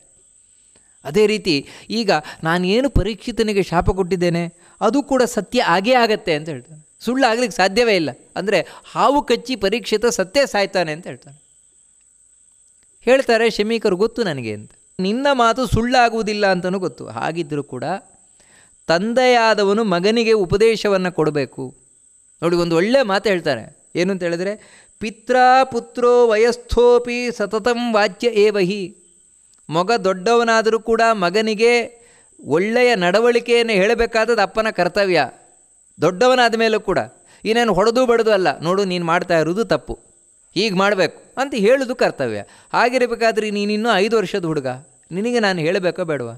ನೋಡಪ್ಪ, ಯಾವತ್ತೂ ಒಂದು ತಿಳ್ಕೊ, ಮನುಷ್ಯನಿಗೆ ಏನಾಗತ್ತೆ ಅಂದರೆ ಒಂದು ಒಳ್ಳೆ ಮಾತು ಹೇಳ್ತಾರೆ, ವರ್ಧತೆ ಚ ಪ್ರಭವತಾಂ ಕೋಪೋತೀವ ಮಹಾತ್ಮನಾಮಂದ. ಮಹಾತ್ಮರು ತಪಸ್ಸು ಮಾಡ್ತಾರೆ, ತಪಶ್ಶಕ್ತಿಯನ್ನು ತುಂಬ ಪಡಿತಾರೆ. ಆದರೆ ಈ ಮಹಾತ್ಮರಿಗೆ ಈ ತಪಶ್ಶಕ್ತಿಯೊಟ್ಟಿಗೆ ಬೆಳೆಯುವುದು ಯಾವುದು ಅಂದರೆ ಕೋಪ ಅಂತ ಹೇಳ್ತಾರೆ. ಯಾವ ರೀತಿ ತಪಶ್ಶಕ್ತಿ ಬೆಳೀತಾ ಹೋಗ್ತದೆ ಆ ರೀತಿ ಕೋಪವೂ ಬೆಳೀತಾ ಹೋಗುತ್ತೆ. ಯಾಕಂದರೆ ಆ ತಪಶ್ಶಕ್ತಿಯನ್ನು ಹೊಡೆದಾಕಲಿಕ್ಕೆ, ಕಮ್ಮಿ ಮಾಡಲಿಕ್ಕೆ. ನೋಡು, ಅದರಿಂದಾಗಿ ನೀನಿವಾಗ ಏನು ತಪ್ಪು ಮಾಡಿದ್ಯಾ, ಈ ತಪ್ಪಿಗೆ ಏನು ಪ್ರಾಯಶ್ಚಿತ್ತ ಮಾಡ್ಕೊಳ್ಬೇಕು ಗೊತ್ತುಂಟ ನೀನು? ಏನು ಅಂದರೆ, ಇವತ್ತಿನಿಂದ ಬರೀ ಕಾಡಿನಲ್ಲಿ ಸಿರುವಂತಹ ಗೆಡ್ಡೆ ಗೆಣಸುಗಳನ್ನು ತಿಂತ. ಯಾಕಂದರೆ ಆಹಾರ ಕೋಪವನ್ನು ನಿಯಂತ್ರಣ ಮಾಡಿಕೊಳ್ಳುವುದಲ್ಲಿ ಬಹಳ ಮುಖ್ಯವಾದದ್ದು. ಅದಕ್ಕೆ ನೀನು ಕೋಪವನ್ನು ನಿಯಂತ್ರಣ ಮಾಡಿಕೊಳ್ಳಬೇಕು ಅಂತ ಹೇಳಿದರೆ ಕೇವಲ ಸಾತ್ವಿಕ ಆಹಾರವನ್ನು ತಿಂತ ಚರನ್ ಕ್ರೋಧಮಿಮಂ ತ್ಯಕ್ತ್ವಾ ನೈವಂ ಧರ್ಮ ವಿನ ಪ್ರಕಾಶ್ಯತಿ. ಈ ಕೋಪವನ್ನು ಬಿಡುವುದೇ ದೊಡ್ಡ ತಪಸ್ಸು ಅಂತ ತಿಳ್ಕೊ. ಕೋಪವನ್ನು ಬಿಡಲಿಕ್ಕೆ ಸಂಕಲ್ಪವನ್ನು ಮಾಡು, ಕೋಪವನ್ನು ಬಿಟ್ಟು ಧರ್ಮ ಮಾರ್ಗದಲ್ಲಿ ನಡಿ. ಯಾಕಂತ ಹೇಳಿದ್ರೆ ಕ್ರೋಧೋ ಹಿ ಧರ್ಮಂ ಹರತಿ ಯತೀನಾಂ ದುಃಖ ಸಂಚಿತಾಂ. ಎಷ್ಟು ಕಷ್ಟಪಟ್ಟು ಋಷಿಮುನಿಗಳು ತಪಸ್ಸಿನಿಂದಾಗಿ ತಾವು ಪುಣ್ಯವನ್ನು ಸಂಪಾದನೆ ಮಾಡ್ತಾರೆ. ಆದರೆ ಎಲ್ಲ ಪುಣ್ಯ ಕಳ್ಕೊಳ್ಳಿಕ್ಕೆ ಕೋಪ ಒಂದು ಸಾಕು. ಜಗತ್ತಿನಲ್ಲಿ ಈ ಮಹಾಭಾರತ ಮೊದಲಿಂದ ಕಡೆಯವರೆಗೆ ನೂರಾರು ಬಾರಿ ನಮಗೆ ಹೇಳುವುದೇನು ಅಂತ ಹೇಳಿದ್ರೆ, ಕೋಪದಿಂದ ಜಗತ್ತಿನಲ್ಲಿ ಏನನ್ನೂ ಸಾಧಿಸ್ಲಿಕ್ಕೆ ಬರೋಲ್ಲ. ಕೋಪ ಬರೀ ಹಾನಿಕಾರಕವೇ ಹೊರತು ಅದು ಯಾವತ್ತೂ ಪುಣ್ಯಕಾರಕ ಅಲ್ಲ. ಅದಕ್ಕೆ ಕೋಪದಿಂದ ಏನೂ ಪ್ರಯೋಜನ ಇಲ್ಲ. ಇಲ್ಲಿ ಅದನ್ನೇ ಹೇಳ್ತಾನೆ ನೋಡಿ. ಅದಕ್ಕಾಗಿ ಇರಬೇಕಾದದ್ದೇನು ಅಂದರೆ ಶಮ ಏವ ಯತೀನ. ನಾವು ತಪಸ್ವಿಗಳಾಗಿದ್ದೇವೆ, ನಾವೇನು ಜೀವನದಲ್ಲಿ ಸಾಧನೆ ಮಾಡಲಿಕ್ಕಿದ್ದೇವೆ ಅಂತ ಹೇಳಿದರೆ, ಜೀವನದಲ್ಲಿ ಅಳವಡಿಸಿಕೊಳ್ಳಬೇಕಾದದ್ದೇನು ಅಂತ ಹೇಳಿದರೆ ನಾವು ಶಾಂತಿಯನ್ನು, ಆದಷ್ಟು ತಾಳ್ಮೆಯನ್ನು ಅಳವಡಿಸಿಕೊಳ್ಬೇಕು. ತಾಳ್ಮೆಯೇ ನಮ್ಮನ್ನು ಗೆಲ್ಲಿಸುವಂಥದ್ದು ಹೊರತು ಕೋಪ ಅಲ್ಲ. ಇದನ್ನು ಸ್ಪಷ್ಟವಾಗಿ ಹೇಳ್ತಾರೆ. ನೋಡು, ನಾನು ಅಂತಹ ಒಂದು ಶಾಂತಿಯನ್ನು ಅಳವಡಿಸಿಕೊಂಡು, ತಾಳ್ಮೆಯನ್ನು ಅಳವಡಿಸಿಕೊಂಡು ಇವತ್ತು ತಪಸ್ಸು ಮಾಡ್ತಾಯಿದ್ದೆ ನೋಡಿ. ಅದಕ್ಕಾಗಿ ನನಗೆ ರಾಜನ ಮೇಲೆ ಕೋಪ ಬರ್ತಾ ಇಲ್ಲ. ಹಾಗಿದ್ದರೂ ಕೂಡ ಆ ಪರೀಕ್ಷಿತ ಅಷ್ಟು ಒಳ್ಳೆಯ ರಾಜ, ಅವನಿಗೆ ನಾವು ಮೊದಲೇ ತಿಳಿಸ್ಬೇಕು. ಯಾಕೆಂದೇಳಿದರೆ ಅವನ ಜೀವನವನ್ನು ಸಾರ್ಥಕ ಮಾಡಿಕೊಳ್ಬೇಕು. ಅದಕ್ಕೋಸ್ಕರ ಗೌರಮುಖ ಅಂತ ಒಬ್ಬ ಶಿಷ್ಯ, ಗೌರಮುಖನನ್ನು ಕರೆದೇ ಹೇಳ್ತಾರೆ, ನೋಡು ನೀನು ಹೋಗಿ ಅವರಿಗೆ ತಿಳಿಸು, ಪರೀಕ್ಷಿತನಿಗೆ ತಿಳಿಸು ಈ ವಿಷಯವನ್ನು ಅಂತ. ಗೌರಮುಖ ಆ ಶಮೀಕರಿಂದ ಕಳುಹಿಸಲ್ಪಟ್ಟವನಾಗಿ ತಾನು ಬಂದ ಪರೀಕ್ಷಿತನ ಬಳಿ. ಪರೀಕ್ಷಿತನಾದರೂ ಗೌರಮುಖ ಬಂದ ಕೂಡಲೇ ತಾನು ಸ್ವಾಗತವನ್ನು ಮಾಡಿ ಅವನಿಗೆಲ್ಲ ಉಪಚಾರವನ್ನು ಮಾಡಿ, ಯಾಕೆ ಬಂದಿದ್ದೀರಿ ಏನು ಅಂತ ಕೇಳಿದಾಗ ಗೌರಮುಖ ಹೇಳ್ತಾನೆ, ನೋಡು ನಿನ್ನ ಜೀವನದಲ್ಲಿ ಇನ್ನು 7 ದಿನ ಬಾಕಿ ಇದೆ. ಯಾಕಂತ ಹೇಳಿದ್ರೆ ಆ ಶೃಂಗಿ ಶಾಪ ಕೊಟ್ಟಿದ್ದಾನೆ. ನೀನು ಈ ರೀತಿ ಯಾರು ಧ್ಯಾನಾವಸ್ಥೆಯಲ್ಲಿ ನಿರತರಾಗಿದ್ದರೂ ಧ್ಯಾನಾವಸ್ಥೆಯಲ್ಲಿ ನಿರತರಾದಂತಹ ಶಮೀಕರಿಗೆ ಅವಮಾನ ಮಾಡಿದರಿಂದಾಗಿ ಶೃಂಗಿ ಶಾಪ ಕೊಟ್ಟಿದ್ದಾನೆ. ಇವತ್ತು 7 ದಿನಕ್ಕೆ ಸರಿಯಾಗಿ ನೀನು ಸಾಯ್ತೀಯಾ? ಅದನ್ನು ತಿಳಿಸ್ಲಿಕ್ಕೋಸ್ಕರ ನಾನು ಬಂದಿದ್ದೇನೆ, ಮುಂದೆ ಬೇಕಾದ ಏರ್ಪಾಟನ್ನು ಮಾಡ್ಕೊ ಅಂತ. ಹೌದಾ ಅಂತ ಹೇಳಿ ಪರೀಕ್ಷಿತ ಇದರಿಂದ ಹೇಗಾದರೂ ನಾನು ಪಾರಾಗ್ಲಿಕ್ಕೆ ಸಾಧ್ಯವಾ? ಇಲ್ಲ ಅಂತ ಹೇಳ್ತಾನೆ ಗೌರಮುಖ. ಯಾಕಂತ ಹೇಳಿದ್ರೆ ಶೃಂಗಿ ಇಲ್ಲಿವರೆಗೆ ಸುಳ್ಳಾಡಿದ್ದಿಲ್ಲ, ಅವನ ಮಾತು ಸುಳ್ಳಾಗೋಲ್ಲ. ಅದಕ್ಕಾಗಿ ನಿನ್ನ ಜನ್ಮವನ್ನು ಸಾರ್ಥಕ ಮಾಡ್ಕೋ ಅಂತ ಹೇಳಿ ಗೌರಮುಖ ತಾನು ಹೊರಟನಂತೆ. ಪರೀಕ್ಷಿತ ಪಾಪ ಗೌರಮುಖನಿಗೆ ಬೇಕಾದಷ್ಟು ಸನ್ಮಾನವನ್ನು ಮಾಡಿ ಕಳಿಸಿಕೊಟ್ಟಂತೆ. ತುಂಬ ಬೇಸರ ಮಾಡಿಕೊಂಡಂತೆ ಪರೀಕ್ಷಿತ. ಯಾಕೆಂದರೆ ನಾನು ಸಾಯ್ತೇನೆ ಅಂತಲ್ಲ, ಮಹಾಭಾರತ ಎಷ್ಟು ಸ್ಪಷ್ಟ ಹೇಳ್ತದೆ ಅಂದರೆ, ಅಯ್ಯೋ ಅಂಥ ಋಷಿಗಳಿಗೆ ನಾನು ಅವಮಾನ ಮಾಡಿಬಿಟ್ನಲ್ವ. ನೋಡಿ, ಅವನನ್ನು ಕಾಡ್ತಾ ಇವತ್ತದು ಅಂಥ ಋಷಿಗಳಿಗೆ ಅವಮಾನ ಮಾಡಿದ್ನಲ್ವ ನಾನು. ನನಗೆ ಬ್ರಹ್ಮಶಾಪ ಬಂದಿದೆ ಅಂತ ದುಃಖ ಪಡ್ತಾ ಇಲ್ಲ ಅವನು. ಮತ್ತೇನು ಅಂದರೆ, ಅದು ಕೂಡ ಧ್ಯಾನಾವಸ್ಥೆಯಲ್ಲಿ ನಿರತರಾದಂತಹ ಋಷಿಗಳಿಗೆ ನಾನೊಬ್ಬ ರಾಜನಾಗಿ ಅವಮಾನ ಮಾಡಿಬಿಟ್ನಲ್ವ ಅಂದು ತುಂಬ ತಾನು ಬೇಸರವನ್ನು ಮಾಡಿಕೊಂಡು ಋಷಿಮುನಿಗಳ ಈ ಎಲ್ಲ ಮಂತ್ರಿಗಳನ್ನು ಕರೆದನಂತೆ. ಮುಂದೆ ಮಾಡಬೇಕಾದ ಏರ್ಪಾಟೇನಿದೆ ಅದಕ್ಕಾಗಿ ತಾನು ಹೇಳಿ ಗಂಗೆಯ ಮಧ್ಯದಲ್ಲಿ ಏಕಸ್ತೂಪ ಅಂದರೆ ಒಂದು ಕಂಬದ ಒಂದು ಭವನವನ್ನು ಕಟ್ಟಿಸಿದನಂತೆ. ಒಂದು ಕಂಬದ ಒಂದು ಭವನ ಕಟ್ಟಿಸಿ ಅಲ್ಲಿಯೇ ಇರುವ ವ್ಯವಸ್ಥೆಯನ್ನು ಮಾಡಿಕೊಂಡಂತೆ. ಯಾಕಂದರೆ ಯಾವ ರೀತಿಯಿಂದಲೂ ಬರಬಾರದು ಅಂತ, ತಕ್ಷಕ ಬರಬಾರದು ಎನ್ನುವ ಕಾರಣದಿಂದಾಗಿ ತಾನು ಒಂದು ಕಂಬದ ಒಂದು ಭವನವನ್ನು ಕಟ್ಟಿಸಿ ಅಲ್ಲಿಯೇ ತಾನು ರಾಜ್ಯಭಾರ ಮಾಡಲಿಕ್ಕೆ ಶುರು ಮಾಡಿದ್ದಂತೆ. ಇದು ಮಹಾಭಾರತ ಹೇಳುವಂಥ ಕಥೆ. ಆದರೆ ಭಾಗವತದಲ್ಲ ಅವನು ಎಲ್ಲ ತರದು ಹೊರಟು ಹೋಗ್ತಾನೆ ಅಂತ ಹೇಳ್ತಾರೆ. ಜನಮೇಜಯ ಮಗನಿಗೆ ರಾಜ್ಯಭಾರವನ್ನು ವಹಿಸಿ ತಾನು ಹೊರಟೋದ ಅಂತ. ಆದರೆ ಮಹಾಭಾರತದಲ್ಲಿ ಹೇಳ್ತಾರೆ ಅಲ್ಲಿ ತಾನು ರಾಜ್ಯಭಾರವನ್ನು ಮಾಡಿದ ಅಂತ. ಎರಡೂ ಇರ್ಬೋದು. ಜನಮೇಜಯನ ರಾಜ್ಯ ವಹಿಸಿದ್ದಾನೆ, ಅಲ್ಲಿ ಹೋಗಿ ಮಗನಿಗೆ ಏನು ಬೇಕೋ ಆ ಎಲ್ಲ ಸೂಚನೆ ಸಲಹೆಗಳನ್ನು ಕೊಡ್ತಾ ಇದ್ದಾನೆ. ಆದರೆ ಅಲ್ಲಿ ಏನು ಅಂತ ಹೇಳಿದರೆ, ಯಾವ ಕಾರಣದಿಂದಲೂ ಕೂಡ ತಕ್ಷಕ ಬರಬಾರದು ಎನ್ನುವ ಕಾರಣದಿಂದಾಗಿ ಯಾರು ಮಂತ್ರವನ್ನು ಬಲ್ಲವರಿದ್ದಾರೆ, ಆ ಮಂತ್ರವನ್ನು ಬಲ್ಲವರು, ಯಂತ್ರವನ್ನು ಬಲ್ಲವರು, ಔಷಧಿಯನ್ನು ಬಲ್ಲವರು, ಇವರೆಲ್ಲರನ್ನು ಇಟ್ಕೊಂಡಿದ್ದಾನಂತೆ ಅಲ್ಲಿ. ಅವರೆಲ್ಲರೂ ಕೂಡ ಹಗಲು ರಾತ್ರಿ ಕಾಯ್ತಾ ಇದ್ದಾರಂತೆ ಪರೀಕ್ಷಿತನಿಗೆ ಏನೂ ಆಗಬಾರ್ದು ಅಂತ. ಯಾವ ಕಡೆಯಿಂದ ಯಾವ ಹಾವು ಬರಬಾರ್ದು, ಏನೂ ಮಾಡಬಾರ್ದು. ಬಂದರೂ ಅದು ಅಂದರೆ ತಪ್ಪಿಸಿಕೊಂಡು ಬಂದರೂ ಕೂಡ ಮಂತ್ರಶಕ್ತಿ ಇದೆ ಅವರ ಹತ್ರ, ಮಂತ್ರಶಕ್ತಿಯಿಂದಾಗಿ ತಡೀತಾರೆ. ಕಚ್ಚಿದರೂ ಕೂಡ ಔಷಧಿಯ ಬಲದಿಂದ ಬದುಕಿಸ್ತಾರೆ. ಈ ರೀತಿ ಎಲ್ಲ ಇದ್ದಾರಂತೆ ಅಲ್ಲಿ. 7 ದಿನ ಆಗ್ತಾ ಬರ್ತಾ ಇದೆ. ಪರೀಕ್ಷಿತನಾದರೂ ಅಲ್ಲೇ ಕೂತು ತಾನೆಲ್ಲ ಏರ್ಪಾಟು ಮಾಡ್ತಾ ಇದ್ದಾನೆ. ಇದಿಷ್ಟೇ. ಆದರೆ ಸುಮ್ಮನೆ ಕೂರಲಿಲ್ಲ. ಆಗಲೇ ಶುಕಾಚಾರ್ಯರು ಬಂದು ಭಾಗವತ ಹೇಳಿದ್ದಾನೆ ಅನ್ನುವುದು ನಾವು ಭಾಗವತದಲ್ಲಿ ತಿಳ್ಕೊಳ್ಬೇಕಾದದ್ದು. ಈ ಕಡೆ ಆದರೂ ತಕ್ಷಕ ತಾನು ಹೊರಟು ಬಂದಿದ್ದಾನಂತೆ. ಯಾಕಂದರೆ ಅವನು 7 ದಿನ ಕಚ್ಚಬೇಕಲ್ವ. ಬರಬೇಕಾದ್ರೆ ಒಬ್ಬ ಕಾಶ್ಯಪ ಅಂತ ಬ್ರಾಹ್ಮಣ ಸಿಕ್ಕಿದ ಅವನಿಗೆ. ಆ ಬ್ರಾಹ್ಮಣರ ಹತ್ರ ಕೇಳ್ತಾನೆ, ಎಲ್ಲಿಗೆ ಹೊರಟಿದ್ಯಪ್ಪ ನೀನು ಅಂತ.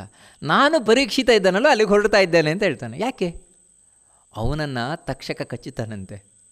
ಅದಕ್ಕೆ ಬದುಕಿಸ್ಲಿಕ್ಕೆ ನಾನು ಹೊರಟಿದ್ದೇನೆ ಅಂತ ಹೇಳ್ತಾನೆ ಈ ಕಾಶ್ಯಪ ಬ್ರಾಹ್ಮಣ. ಅದಕ್ಕೆ ತಕ್ಷಕ ಹೇಳ್ತಾನೆ, ಹೌದಾ ತಕ್ಷಕ ಯಾರು ಗೊತ್ತುಂಟ ನಿನಗೆ? ಗೊತ್ತು. ಅವನು ಹಾವಲ್ವಾ? ನಾನೇ ತಕ್ಷಕ ಅಂತ ಹೇಳ್ತಾನೆ. ನಾನೇ ತಕ್ಷಕ, ನೀನು ನಾನು ಕಚ್ಚಿದರೆ ನಿನಗೆ ಮತ್ತೆ ಬದುಕಿಸ್ಲಿಕ್ಕೆ ಸಾಧ್ಯ ಉಂಟಾ? ಖಂಡಿತ ಸಾಧ್ಯ ಉಂಟು ಅಂತ ಹೇಳ್ತಾನೆ. ವಿದ್ಯೆಯ ಬಲದಿಂದಾಗಿ ನಾನು ಸಾಧಿಸ್ತೇನೆ, ತಪಸ್ಸಿನ ಬಲದಿಂದ ನಾನು ಮತ್ತೆ ಬದುಕಿಸ್ತೇನೆ. ನಾನು ಕಚ್ಚಿತೇನೆ ಒಂದು ಮರಕ್ಕೆ, ನೀನು ಬದುಕಿಸ್ತೀಯಾ ಮತ್ತೆ ಅಂತ ಹೇಳ್ತಾನೆ. ಆಯಿತು ಅಂತ ಹೇಳಿದ ನೋಡಿ ಕಾಶ್ಯಪ ಬ್ರಾಹ್ಮಣ. ಈ ತಕ್ಷಕ ಒಂದು ಮರಕ್ಕೆ, ಅಲ್ಲೊಂದು ಆಲದ ಮರ ಇತ್ತಂತ, ದೊಡ್ಡ ಆಲದ ಮರ. ಆ ಆಲದ ಮರಕ್ಕೆ ಕಚ್ಚಿದ್ದೇ ತಡ ಅದು ಸುಟ್ಟು ಭಸ್ಮ ಆಗೋಗಿದೆಯಂತೆ. ಅಂಥ ವಿಷ ಅವನದ್ದು. ತಕ್ಷಕನ ವಿಷ ಆದರೆ ಸುಟ್ಟು ಭಸ್ಮ ಆಗಿ ಹೋಗಿದೆಯಂತೆ. ಬೂದಿ ಆಗೋಯ್ತಂತೆ ಕ್ಷಣಕಾಲದಲ್ಲಿ. ತಕ್ಷಕ ಹೇಳಿದ್ನಂತೆ, ಈಗ ಏನು ಮಾಡ್ತೀಯ ಅಂತ. ಆ ಕಾಶ್ಯಪ ಬ್ರಾಹ್ಮಣ ಎಂಥವನು ಅಂತೇಳಿದರೆ, ಆ ಬೂದಿಯನ್ನೆಲ್ಲ ಒಟ್ಟು ಮಾಡಿ ತನ್ನ ಮಂತ್ರಮಲದಿಂದಾಗಿ ಮೊದಲು ಹೇಗೆ ಮರ ಇತ್ತು ಹಾಗೆ ಮಾಡಿದ್ದಾನಂತೆ. ಇದನ್ನು ನೋಡಿ ತಕ್ಷಕರಿಗೆ ಆಶ್ಚರ್ಯ, ಬಹಳ ಆಶ್ಚರ್ಯ ಆಯಿತಂತೆ. ಅಯ್ಯೋ, ನಿನಗೆ ಇಂಥ ತಾಕತ್ತುಂಟಾ? ನೀನು ಯಾಕೆ ಹೋಗ್ತಾ ಇದೆಯಾ ಈಗ? ನಿನಗೆ ಇವಾಗ ಬದುಕಿಸಿದರೆ ಏನು ಮಾಡ್ತಾನೆ ಪರೀಕ್ಷಿತ? ನನಗೆ ಬೇಕಾದಷ್ಟು ದುಡ್ಡು ಕೊಡ್ತಾನೆ, ಆ ದುಡ್ಡು ನಾನೇ ಕೊಟ್ಬಿಡ್ತೇನೆ ಅಂತ ಹೇಳ್ತಾನೆ. ತಕ್ಷಕ, ನೀನು ದುಡ್ಡಿಗೋಸ್ಕರ ಹೋಗ್ತಾ ಇದೆಯಾ ಅಂತ ಹೇಳಿದ್ರೆ ಆ ದುಡ್ಡನ್ನು ನಾನೇ ಕೊಟ್ಟುಬಿಡ್ತೇನೆ ನಿನಗೆ. ನೀನು ಇಲ್ಲಿಂದ ಹೊರಟೋಗು. ಯಾಕಂದರೆ ಏನು ದೈವ ಇಚ್ಛೆ ಇದೆಯೋ ಅದೇ ಆಗಬೇಕು. ದೈವ ಇಚ್ಛೆಗೆ ವಿರುದ್ಧವಾಗಿ ನಡೆದರೆ ಅದು ಯಾವತ್ತೂ ಯುಕ್ತವಾದದ್ದಲ್ಲ ಅಂಥೇಳಿ ಆ ಕಾಶ್ಯಪ ಬ್ರಾಹ್ಮಣ ಏನಿದ್ದಾನೆ, ಕಾಶ್ಯಪ ಬ್ರಾಹ್ಮಣನಿಗೆ ಏನೋ ತಲೆ ಕೆಡಿಸಿ ಅವನಿಗೊಂದಷ್ಟು ದುಡ್ಡು ಕೊಟ್ಟ. ಆ ಕಾಶ್ಯಪ ಬ್ರಾಹ್ಮಣ ಬರೀ ದುಡ್ಡಿನ ಆಸೆಗೋಸ್ಕರ ವಾಪಸ್ ಹೋಗಲಿಲ್ಲ. ಮತ್ತೇನೆಂದರೆ ತಾನು ಜ್ಞಾನ ದೃಷ್ಟಿಯಿಂದ ನೋಡಿದ. ಗೊತ್ತಾಯಿತು ಪರೀಕ್ಷಿತನ ಸಾವು ಖಚಿತ ಅಂತ. ಅದಕ್ಕೋಸ್ಕರ ಇವನು ಕೊಟ್ಟ ದುಡ್ಡು ಹಿಡ್ಕೊಂಡು ಸೀದಾ ವಾಪಸ್ ಹೋದ. ಈ ತಕ್ಷಕನಾದರೂ ಇಲ್ಲಿ ಬರ್ತಾನೆ. ಇಲ್ಲಿ ಬಂದು ನೋಡಿದ್ರು ಏನು ಸೆಕ್ಯೂರಿಟಿ ಇದೆ ಇಲ್ಲಿ ಪರೀಕ್ಷಿತನಿಗೆ. ಅದಂದರೆ ಅಂತಿಂಥ ಸೈನ್ಯ ಅಲ್ಲ, ಮತ್ತು ಎಲ್ಲ ವೇದವೇತ್ತರಾದ ಬ್ರಾಹ್ಮಣರು ಕೂತಿದ್ದಾರೆ, ಜಪ ಮಾಡ್ತಾ ಇದ್ದಾರೆ, ಮಂತ್ರ ತಂತ್ರ ಎಲ್ಲ ತಿಳಿದವರಿದ್ದಾರೆ. ಇವ್ರ ಮಧ್ಯದಲ್ಲಿ ನಾನು ಹೋದರೆ ಆಗೋಲ್ಲ ಅಂತ ತಿಳ್ಕೊಂಡ. ಅಷ್ಟು ಸುಲಭ ಇಲ್ಲ ಇಲ್ಲಿ ಹೋಗಲಿಕ್ಕೆ ಅಂತ ಕೆಲವು ಸರ್ಪಗಳನ್ನು ಕರೆದನಂತೆ. ಸರ್ಪಗಳನ್ನು ಕರೆದು ಹೇಳಿದ್ನಂತೆ, ನೀವೆಲ್ಲರೂ ಕೂಡ ಋಷಿಗಳ ವೇಷದಲ್ಲಿ ಹೋಗಬೇಕು ಪರೀಕ್ಷಿತನ ಬಳಿಗೆ. ಯಾಕೆ ಹೋಗಬೇಕು ಅಂತ ಹೇಳಿದರೆ, ಕಾಡಿನಿಂದ ತಂದ ಹಣ್ಣು, ದರ್ಬೆ ಮುಂತಾದ ಏನು ಕಾಡಿನ ಉತ್ಪನ್ನಗಳೇನಿದೆ ಅದನ್ನೆಲ್ಲ ನೀವು ತಗೊಂಡು ಹೋಗಬೇಕು ಅಂತ ಹೇಳ್ತಾನೆ. ಆಯಿತು ಅಂತ ಸರ್ಪಗಳು ಈ ಋಷಿಗಳ ವೇಷವನ್ನು ಹಾಕಿಕೊಂಡು ದರ್ಬೆ, ಹೂವು, ಹಣ್ಣು ಮುಂತಾದವುಗಳನ್ನೆಲ್ಲ ತಗೊಂಡು ಹೊರತಂತೆ. ಋಷಿಗಳು ಅಂತ ಹೇಳಿದ ಕೂಡಲೇ ಸೀರೆ ಬಿಟ್ಟರು. ಸೀದಾ ಪರೀಕ್ಷಿತನ ಹತ್ರ ಹೋದರು. ಹೋಗಿಟ್ಟು ಈ ರೀತಿ ನಾವು ಕಾಡಿನಿಂದ ತಂದದ್ದಿದ್ದು ನೀವು ಸ್ವೀಕಾರ ಮಾಡಬೇಕು ಅಂತ ಹೇಳಿ ಆ ಎಲ್ಲ ಋಷಿಗಳ ರೂಪದಲ್ಲಿ ಬಂದ ಹಾವುಗಳು ಹೊರಟೋದು. ಇವನೇನಾಗಿದೆ ಅಂದರೆ ಅದು 7ನೇ ದಿನದ ಸಂಜೆ. ಆವಾಗ ಒಂದು ಹಣ್ಣು ತಾನು ತಗೊಂಡಂತೆ, ಋಷಿಗಳು ತಂದ ಹಣ್ಣು. ಇನ್ನೊಂದು ಹಣ್ಣನ್ನು ಎಲ್ಲ ಮಂತ್ರಿಗಳೆಲ್ಲ ಇದ್ದಾರೆ, ಮಂತ್ರಿಗಳಿಗೆಲ್ಲ ಕೊಟ್ಟನಂತೆ. ಕೊಟ್ಟು ತಿನ್ನಿ, ನೀವು ತಿನ್ನಿ, ನಾನು ತಿಂತೇನೆ ಅಂತ ಹೇಳಿ ಆ ಹಣ್ಣನ್ನು ತೆಗೆದು ಇನ್ನೇನು ತಿನ್ನಬೇಕು ಅಂತ ಹೇಳಬೇಕಾದ್ರೆ ಅಲ್ಲೊಂದು ಸಣ್ಣ ಹುಳ ಇದೆಯಂತೆ. ಸಣ್ಣ ಹುಳ. ಅದರ ಕಣ್ಣು ಹೇಗಿದೆ ಅಂದರೆ ಕಪ್ಪು ಕಣ್ಣಂತೆ, ಕೆಂಪು ದೇಹ ಅಂತೆ, ಇಷ್ಟೇ ಸಣ್ಣ ಹುಳ. ಆ ಹುಳ ಆ ಹಣ್ಣಿನಲ್ಲಿ ಇದೆಯಂತೆ. ಈ ಪರೀಕ್ಷಿತ ಏನು ಮಾಡಿದ ಅಂದರೆ, ಸಂಜೆ ಆಯಿತು, ಇನ್ನೂ ಪರೀಕ್ಷಿತ ತಕ್ಷಕ ಬರಲೇ ಇಲ್ಲ, ಕಚ್ಚಲೇ ಇಲ್ಲ. ಪಾಪ ಆ ಶೃಂಗಿ ಕೊಟ್ಟ ಶಾಪ ವೇಸ್ಟ್ ಆಗಬಾರ್ದಲ್ವ. ಅದಕ್ಕೆ ಪಾಪ ಈ ಹುಳ ಇದೆಯಲ್ವ, ಇದಾದರೂ ನನಗೆ ಕಚ್ಚಲಿ, ತಕ್ಷಕ ಕಚ್ಚಿದಾಗುತ್ತೆ, ಅಂದರೆ ಆ ಋಷಿಗಳ ಶಾಪ ಆದರೂ ಕೂಡ ಫಲಿಸ್ತದೆ ಆ ರೀತಿಯಿಂದಲಾದರೂ ಅಂತ ಹೇಳಿ ಆ ಸಣ್ಣ ಹುಳ ಏನಿದೆ, ಹುಳವನ್ನು ತನ್ನ ಕುತ್ತಿಗೆ ಮೇಲೆ ಇಟ್ಟುಕೊಂಡಂತೆ. ಅದು ಹುಳ ಅಲ್ಲ, ತಕ್ಷಕ. ಅದು ತಕ್ಷಕ ಯಾಕಾದರೂ ಒಳಗೆ ಬರಬೇಕು ಅಂತ ಈ ರೀತಿ ಬಂದ. ನೋಡ್ತಾ ಇದ್ದ ಹಾಗೇನೆ ಯಾವಾಗ ಆ ಹುಳವನ್ನು ತೆಗೆದು ಕುತ್ತಿಗೆ ಮೇಲಿಟ್ಟ, ದೊಡ್ಡ ಸರ್ಪ ಆಗಿ ಒಂದು ಸಲ ತಾನು ವಿಷವನ್ನು ಕಾರಿದ್ನಂತೆ ಇಡೀ ಭವನವೇ ಸುಡ್ತಾ ಇತ್ತಂತೆ. ಆ ಮಂತ್ರಿಗಳು ದಿಕ್ಕಾಪಾಲಾಗಿ ಓಡಿ ಹೋಗಿದ್ದಾರಂತೆ. ನೋಡ್ತಾ ಇದ್ದ ಹಾಗೇನೆ ಇಡೀ ಆ ಭವನವೇ ಸುಟ್ಟು ಭಸ್ಮ ಆಗೋಗಿದೆಯಂತೆ. ಮೇಲಿನಿಂದ ಆ ಇವನು ತಕ್ಷಕ ತಾನು ಒಳ್ಳೆ ಈ ಹೆಣ್ಣುಮಕ್ಕಳು ತಲೆಯನ್ನು ಕಟ್ಟಿಕೊಂಡ್ರೆ ಯಾವ ರೀತಿ ಕಾಣಿಸ್ತದೆ ಅಂದರೆ, ಈ ಬೈತಲೆಯನ್ನು ತೆಗೆದು ಕಟ್ಟಿಕೊಂಡ್ರೆ ಆ ರೀತಿ ಕಾಣಿಸಿ ಇವನು ಅಂದರೆ ತೆಗೆದ ಹೆಡೆ ಉಳ್ಳವನಾಗಿ ಸೀದ ಮೇಲೆ ಹೋಗ್ತಾ ಇರೋದು ಕಾಣಿಸ್ತಾ ಇದೆಯಂತೆ. ಈ ರೀತಿ ಸುಟ್ಟು ಭಸ್ಮ ಪರೀಕ್ಷಿತ. ಆದರೆ ನಿಜವಾಗ್ಲೂ ಕೂಡ ಇದು ಭಾರತ ಹೇಳುವುದಿಲ್ಲ, ಆದರೆ ಭಾಗವತದಲ್ಲಿ ತಿಳ್ಕೊಳ್ಬೇಕಾದದ್ದು ಆ 7 ದಿನ ಭಾಗವತವನ್ನು ಕೇಳಿ ಅವನು ಎಲ್ಲ ಆಸೆಯನ್ನು ತೊರೆದಿದ್ದ, ಭಗವಂತನನ್ನು ಧ್ಯಾನ ಮಾಡ್ತಾ ಇದ್ದ. ಅದಕ್ಕೆ ಭಗವಂತನನ್ನು ಸೇರಿದ. ನಂತರ ಅವನ ಮಗ ಜನಮೇಜಯನಿಗೆ ಪಟ್ಟಾಭಿಷೇಕ ಆಯಿತು. ಜನಮೇಜಯ ತಾನು ರಾಜ್ಯಭಾರವನ್ನು ನಡೆಸ್ತಾ ಇದ್ದಾನೆ. ಒಮ್ಮೆ ತನ್ನ ಅಪ್ಪನ ಬಗ್ಗೆ ಎಲ್ಲ ಕೇಳಿ ತಿಳ್ಕೊಂಡ. ನಮ್ಮಪ್ಪ ಪರೀಕ್ಷಿತನ ಬಗ್ಗೆ ಎಲ್ಲ ತಿಳ್ಕೊಂಡು ನಮ್ಮಪ್ಪ ಸತ್ತದು ಹೇಗೆ ಅಂತ ಕೇಳಿದ. ಅದಕ್ಕೆ ಎಲ್ಲ ವಿಷಯವನ್ನು ತಿಳಿಸಿದರು ಮಂತ್ರಿಗಳು, ಹೀಗೀಗಾಯಿತು ಅಂತ. ಆಗ ಕಡೆಗೆ ಬಂದ ವಿಷಯ ಏನಂದರೆ, ನಿಮ್ಮಪ್ಪನನ್ನು ಬದುಕಿಸಬೇಕು ಅಂತ ಒಬ್ಬ ಕಾಶ್ಯಪ ಬ್ರಾಹ್ಮಣ ಬರ್ತಾ ಇದ್ದ. ತಕ್ಷಕ ಅದಕ್ಕೂ ಅಡ್ಡಕಾಲ ಹಾಕಿದ. ಅವನಿಗೆ ದುಡ್ಡು ಗಿಡ್ಡು ಎಲ್ಲ ಕೊಟ್ಟು ವಾಪಸ್ ಕಳಿಸ್ಬಿಟ್ಟ ಅಂದ. ಇದು ಮಾತ್ರ ಜನಮೇಜಯನಿಗೆ ಸಹಿಸ್ಲಿಕ್ಕಾಗಲಿಲ್ಲ. ತಕ್ಷಕನಿಗೆ ನಮ್ಮಪ್ಪನ ಮೇಲೆ ಏನು ದ್ವೇಷ? ಅವನಿಗೇನಿತ್ತು ಅಂತೇಳಿದ್ರೆ ಋಷಿ ಶಾಪ ಸತ್ಯ ಮಾಡಬೇಕಿತ್ತು. ಅದಕ್ಕೋಸ್ಕರ ಬಂದು ನಮ್ಮಪ್ಪನಿಗೆ ಕಚ್ಚಬೇಕಾದದ್ದು ಅವನ ಕೆಲಸ ಅಷ್ಟೆ. ಅವನು ಕಚ್ಚುವುದು, ಆಮೇಲೆ ಅವನ ಪಾಡಿಗೆ ಹೊರಟೋಗ್ತಾ ಇದ್ದ. ಸರಿ, ನಮ್ಮಪ್ಪ ಸತ್ರು ಕೂಡ ಕಾಶ್ಯಪ ಬ್ರಾಹ್ಮಣ ಮತ್ತೆ ಬದುಕಿಸ್ತಾ ಇದ್ನಲ್ವ, ಅದು ತಕ್ಷಕನಿಗೇನು ಸಂಬಂಧ ಇಲ್ಲ. ತಕ್ಷಕನಿಗೆ ಸಂಬಂಧಿಸದ ವಿಷಯ ಅದು. ಹಾಗಿದ್ದರೂ ಕೂಡ ತಕ್ಷಕ ದುಡ್ಡು ಕೊಟ್ಟು ಯಾಕೆ ಕಳಿಸಿದ? ನಿಜವಾಗಲೂ ಕೂಡ ತಕ್ಷಕ ಇದು ಬೇಡ ಆಗಿದ್ದ ಕೆಲಸ, ತಕ್ಷಕ ಮಾಡಬಾರದ ಕೆಲಸ ಮಾಡಿದ್ದಾನೆ. ನಮ್ಮಪ್ಪನ ಮೇಲೆ ಯಾರಿಗೆ ಏನೂ ದ್ವೇಷವನ್ನು ಮಾಡದಂತಹ, ದ್ರೋಹವನ್ನು ಬಗೆಯದಂತಹ ನಮ್ಮಪ್ಪನಿಗೆ ಈ ರೀತಿ ಮಾಡಬಾರದ ತಪ್ಪನ್ನು ಮಾಡಿದ್ದಾನೆ ತಕ್ಷಕ. ಅವನಿಗೆ ತಕ್ಕ ಶಾಸ್ತಿ ಆಗಲೇಬೇಕು. ಆದರೆ ಒಂದು ವಿಷಯ ಕೇಳ್ತಾನೆ ಈ ಜನಮೇಜಯ ಮಂತ್ರಿಗಳ ಹತ್ರ. ಅಲ್ಲ, ನೀವು ಹೇಳಿದ್ರಲ್ವ ಏನು ಅಂತ ಹೇಳಿದ್ರೆ, ಆ ಕಾಶ್ಯಪ ಬ್ರಾಹ್ಮಣ ಈ ತಕ್ಷಕ ಕಚ್ಚಿ ಒಂದು ಮರವನ್ನು ಭಸ್ಮ ಮಾಡಿದರೆ ಮತ್ತೆ ಸರಿ ಮಾಡಿದ ಅಂತ. ಇದು ನಿಮಗೆ ಹೇಗೆ ಗೊತ್ತಾಯಿತು? ಈ ಕಥೆಯೆಲ್ಲ ನಿಮಗೆ ಹೇಗೆ ಗೊತ್ತಾಯಿತು ಅಂತ ಕೇಳ್ತಾನೆ. ಯಾಕಂದರೆ ಇದನ್ನು ನೋಡಿದವ್ರು ಯಾರು ಇದ್ದಾರಾ? ಅಂದರೆ ರಾಜ ಅಂತ ಆದಮೇಲೆ ಹೇಳಿದ್ದೆಲ್ಲ ನಂಬಿಕಿಲ್ವಲ್ಲ. ಅದಕ್ಕೆ ನೋಡಿ ಮಂತ್ರಿಗಳು ಹೇಳ್ತಾರೆ, ನಮಗೆ ಒಬ್ಬನಿಂದ ಈ ವಿಷಯ ಗೊತ್ತಾಯಿತು ನಮಗೆ ಅಂತ. ಯಾರಿಂದ ಅಂತ ಹೇಳಿದರೆ, ಯಾವಾಗ ಈ ತಕ್ಷಕ ಹಾಗೂ ಕಾಶ್ಯಪ ಬ್ರಾಹ್ಮಣ ಇಬ್ಬರು ಮಾತಾಡ್ಕೊಳ್ತಾ ಇದ್ದರು, ಅಲ್ಲೇ ಒಂದು ಆಲದ ಮರ ಇತ್ತಲ್ವ, ಆಲದ ಮರದ ಮೇಲೆ ಒಬ್ಬ ಮನುಷ್ಯ ಹೋಗಿ ಕೂತಿದ್ದಂತೆ. ಇವನು ಯಾಕೆ ಕೂತವನು ಅಂದರೆ ಕಟ್ಟಿಗೆ ತರಲಿಕ್ಕೋಸ್ಕರ ಹೋಗಿ ಕೂತವನಂತೆ ಇವನು. ಇವರಿಬ್ಬರು ಮಾತುಕತೆಯನ್ನು ಕೇಳಿಸ್ಕೊಂಡಿದ್ದಾನಂತೆ ಇವನು. ಅಷ್ಟು ಮಾತ್ರ ಅಲ್ಲ, ಯಾವಾಗ ತಕ್ಷಕ ಕಚ್ಚಿದಾಗ ಆ ವಟವೃಕ್ಷ ಸುಟ್ಟು ಭಸ್ಮ ಆಯ್ತಲ್ವ, ಆವಾಗ ಈ ವ್ಯಕ್ತಿಯು ಕೂಡ ಸುಟ್ಟು ಭಸ್ಮ ಆಗಿ ಹೋಗ್ಬಿಟ್ಟಿದ್ದಾನಂತೆ ಅವನು. ಆದರೆ ಆ ಕಾಶ್ಯಪ ಬ್ರಾಹ್ಮಣನ ತಪಶಕ್ತಿಯಿಂದಾಗಿ ಮತ್ತೆ ಮರ ಬದುಕಿತಲ್ವ, ಅದರೊಟ್ಟಿಗೆ ಇವನು ಬದುಕಿದ್ದಾನಂತೆ. ಮತ್ತೆ ಬದುಕಿ ಬಂದು ಆಮೇಲೆ ಇವನು ಇಡೀ ಊರಲ್ಲಿ ಹೇಳ್ಕೊಬಂದಿದ್ದಾನಂತೆ, ನೋಡಿ ಈ ರೀತಿ ನಾನು ಕಾಶ್ಯಪ ಬ್ರಾಹ್ಮಣನಿಂದ ಬದುಕಿದೆ, ನಿಜವಾಗಲೂ ಅವನು ರಾಜನನ್ನು ಬದುಕಿಸಲಿಕ್ಕೆ ಸಮರ್ಥನಾಗಿದ್ದವನು, ಅವನಿಗೆ ಅಡ್ಡಕಾಲ ಆಗಿದ್ದವನು ನೀನು ತಕ್ಷಕ ಅಂತ ಅವನು ಹೇಳಿದ ಅಂತ. ಇದನ್ನು ಕೇಳಿ ಅಂತಲೂ ಕೂಡ ಜನಮೇಜಯನಿಗೆ ಇನ್ನೂ ದ್ವೇಷ ಹೆಚ್ಚಾಯಿತು ತಕ್ಷಕನ ಮೇಲೆ. ನಾನು ಸೇಡು ತೀರಿಸ್ಕೊಳ್ಳೇಬೇಕು, ನಮ್ಮಪ್ಪನಿಗೆ ಎಷ್ಟು ಅನ್ಯಾಯ ಮಾಡಿದವನಿಗೆ ಅಂತ ಹೇಳಿ ಸರ್ಪಯಾಗಕ್ಕೋಸ್ಕರ ತಾನು ಸಿದ್ಧತೆಯನ್ನು ಮಾಡಿ ಕೂತ. ಎಲ್ಲ ಸರ್ಪಗಳನ್ನು ಈ ತಕ್ಷಕನ ಮುಗಿಸ್ತೇನೆ ಎಂದ. ಮುಂದೆ ಆ ಸರ್ಪಯಾಗ ಯಾವ ರೀತಿ ನಡೀತು ಅನ್ನೋದನ್ನು ನೋಡೋಣ ಅಂತ ಹೇಳ್ತಾ ಈ ಭಾಗವನ್ನು ಆ ಮಧ್ವಾಂತರಗತ ಭಗವಂತನಿಗೆ ಅರ್ಪಣೆಯನ್ನು ಮಾಡೋಣ. ಈ ಸಮಗ್ರ ಮಹಾಭಾರತದ ಪ್ರವಚನ ಮಾಲಿಕೆಯ ಈ ಮೊದಲನೆಯ ಭಾಗ ಏನಿದೆ, ಈ ಮೊದಲನೆಯ ಭಾಗದಿಂದ ಇನ್ನು 12 ಭಾಗಗಳ ಸೇವೆ ನಮ್ಮ ಒಂದು ಹೆಸರಲ್ಲಿ ಆಗಲಿ ಅಂತ ಹೇಳಿ, ನಿಜವಾಗಲೂ ಕೂಡ ಅವರು ಹೆಸರನ್ನು ಬಯಸುವವರಲ್ಲ, ಕೇವಲ ದೇವರ ಪ್ರೀತಿಯಾಗಲಿ ಅಷ್ಟೇ ಕಾರಣದಿಂದ ನಡೀಲಿ ಅಂತ ಪ್ರಾರ್ಥನೆಯನ್ನು ಮಾಡಿಕೊಂಡವರು ಯಾರು ಅಂತ ಹೇಳಿದರೆ, ಬೆಂಗಳೂರಿನ ನಿವಾಸಿಗಳು, ಸದ್ಯದಲ್ಲಿ ಲಂಡನ್ನಲ್ಲಿ ನೆಲೆಸಿರುವಂತಹ ನಾಗರಾಜ್ ಶ್ಯಾಮ್ ಹಾಗೂ ಅವರ ಪತ್ನಿ ಶ್ರೇಯಾ ಶ್ಯಾಮ್. ಈ ದಂಪತಿಗಳು ನಮ್ಮ ಒಂದು ಸೇವೆ ಆಗಲಿ ಅಂತ ಹೇಳಿ ಪ್ರಾರ್ಥನೆಯನ್ನು ಮಾಡಿಕೊಂಡಿದ್ದಾರೆ. ಆ ದಂಪತಿಗಳಿಗೆ ಹಾಗೂ ಅವರ ಕುಟುಂಬದವರಿಗೆ ಆ ಮಹಾಭಾರತ ಪ್ರತಿಪಾದ್ಯನಾದಂತಹ ಕೃಷ್ಣನ ಸಂಪೂರ್ಣ ಅನುಗ್ರಹ ಇರಲಿ ಅಂತ ಹೇಳಿ ಪ್ರಾರ್ಥನೆಯನ್ನು ಮಾಡಿಕೊಳ್ತಾರೆ.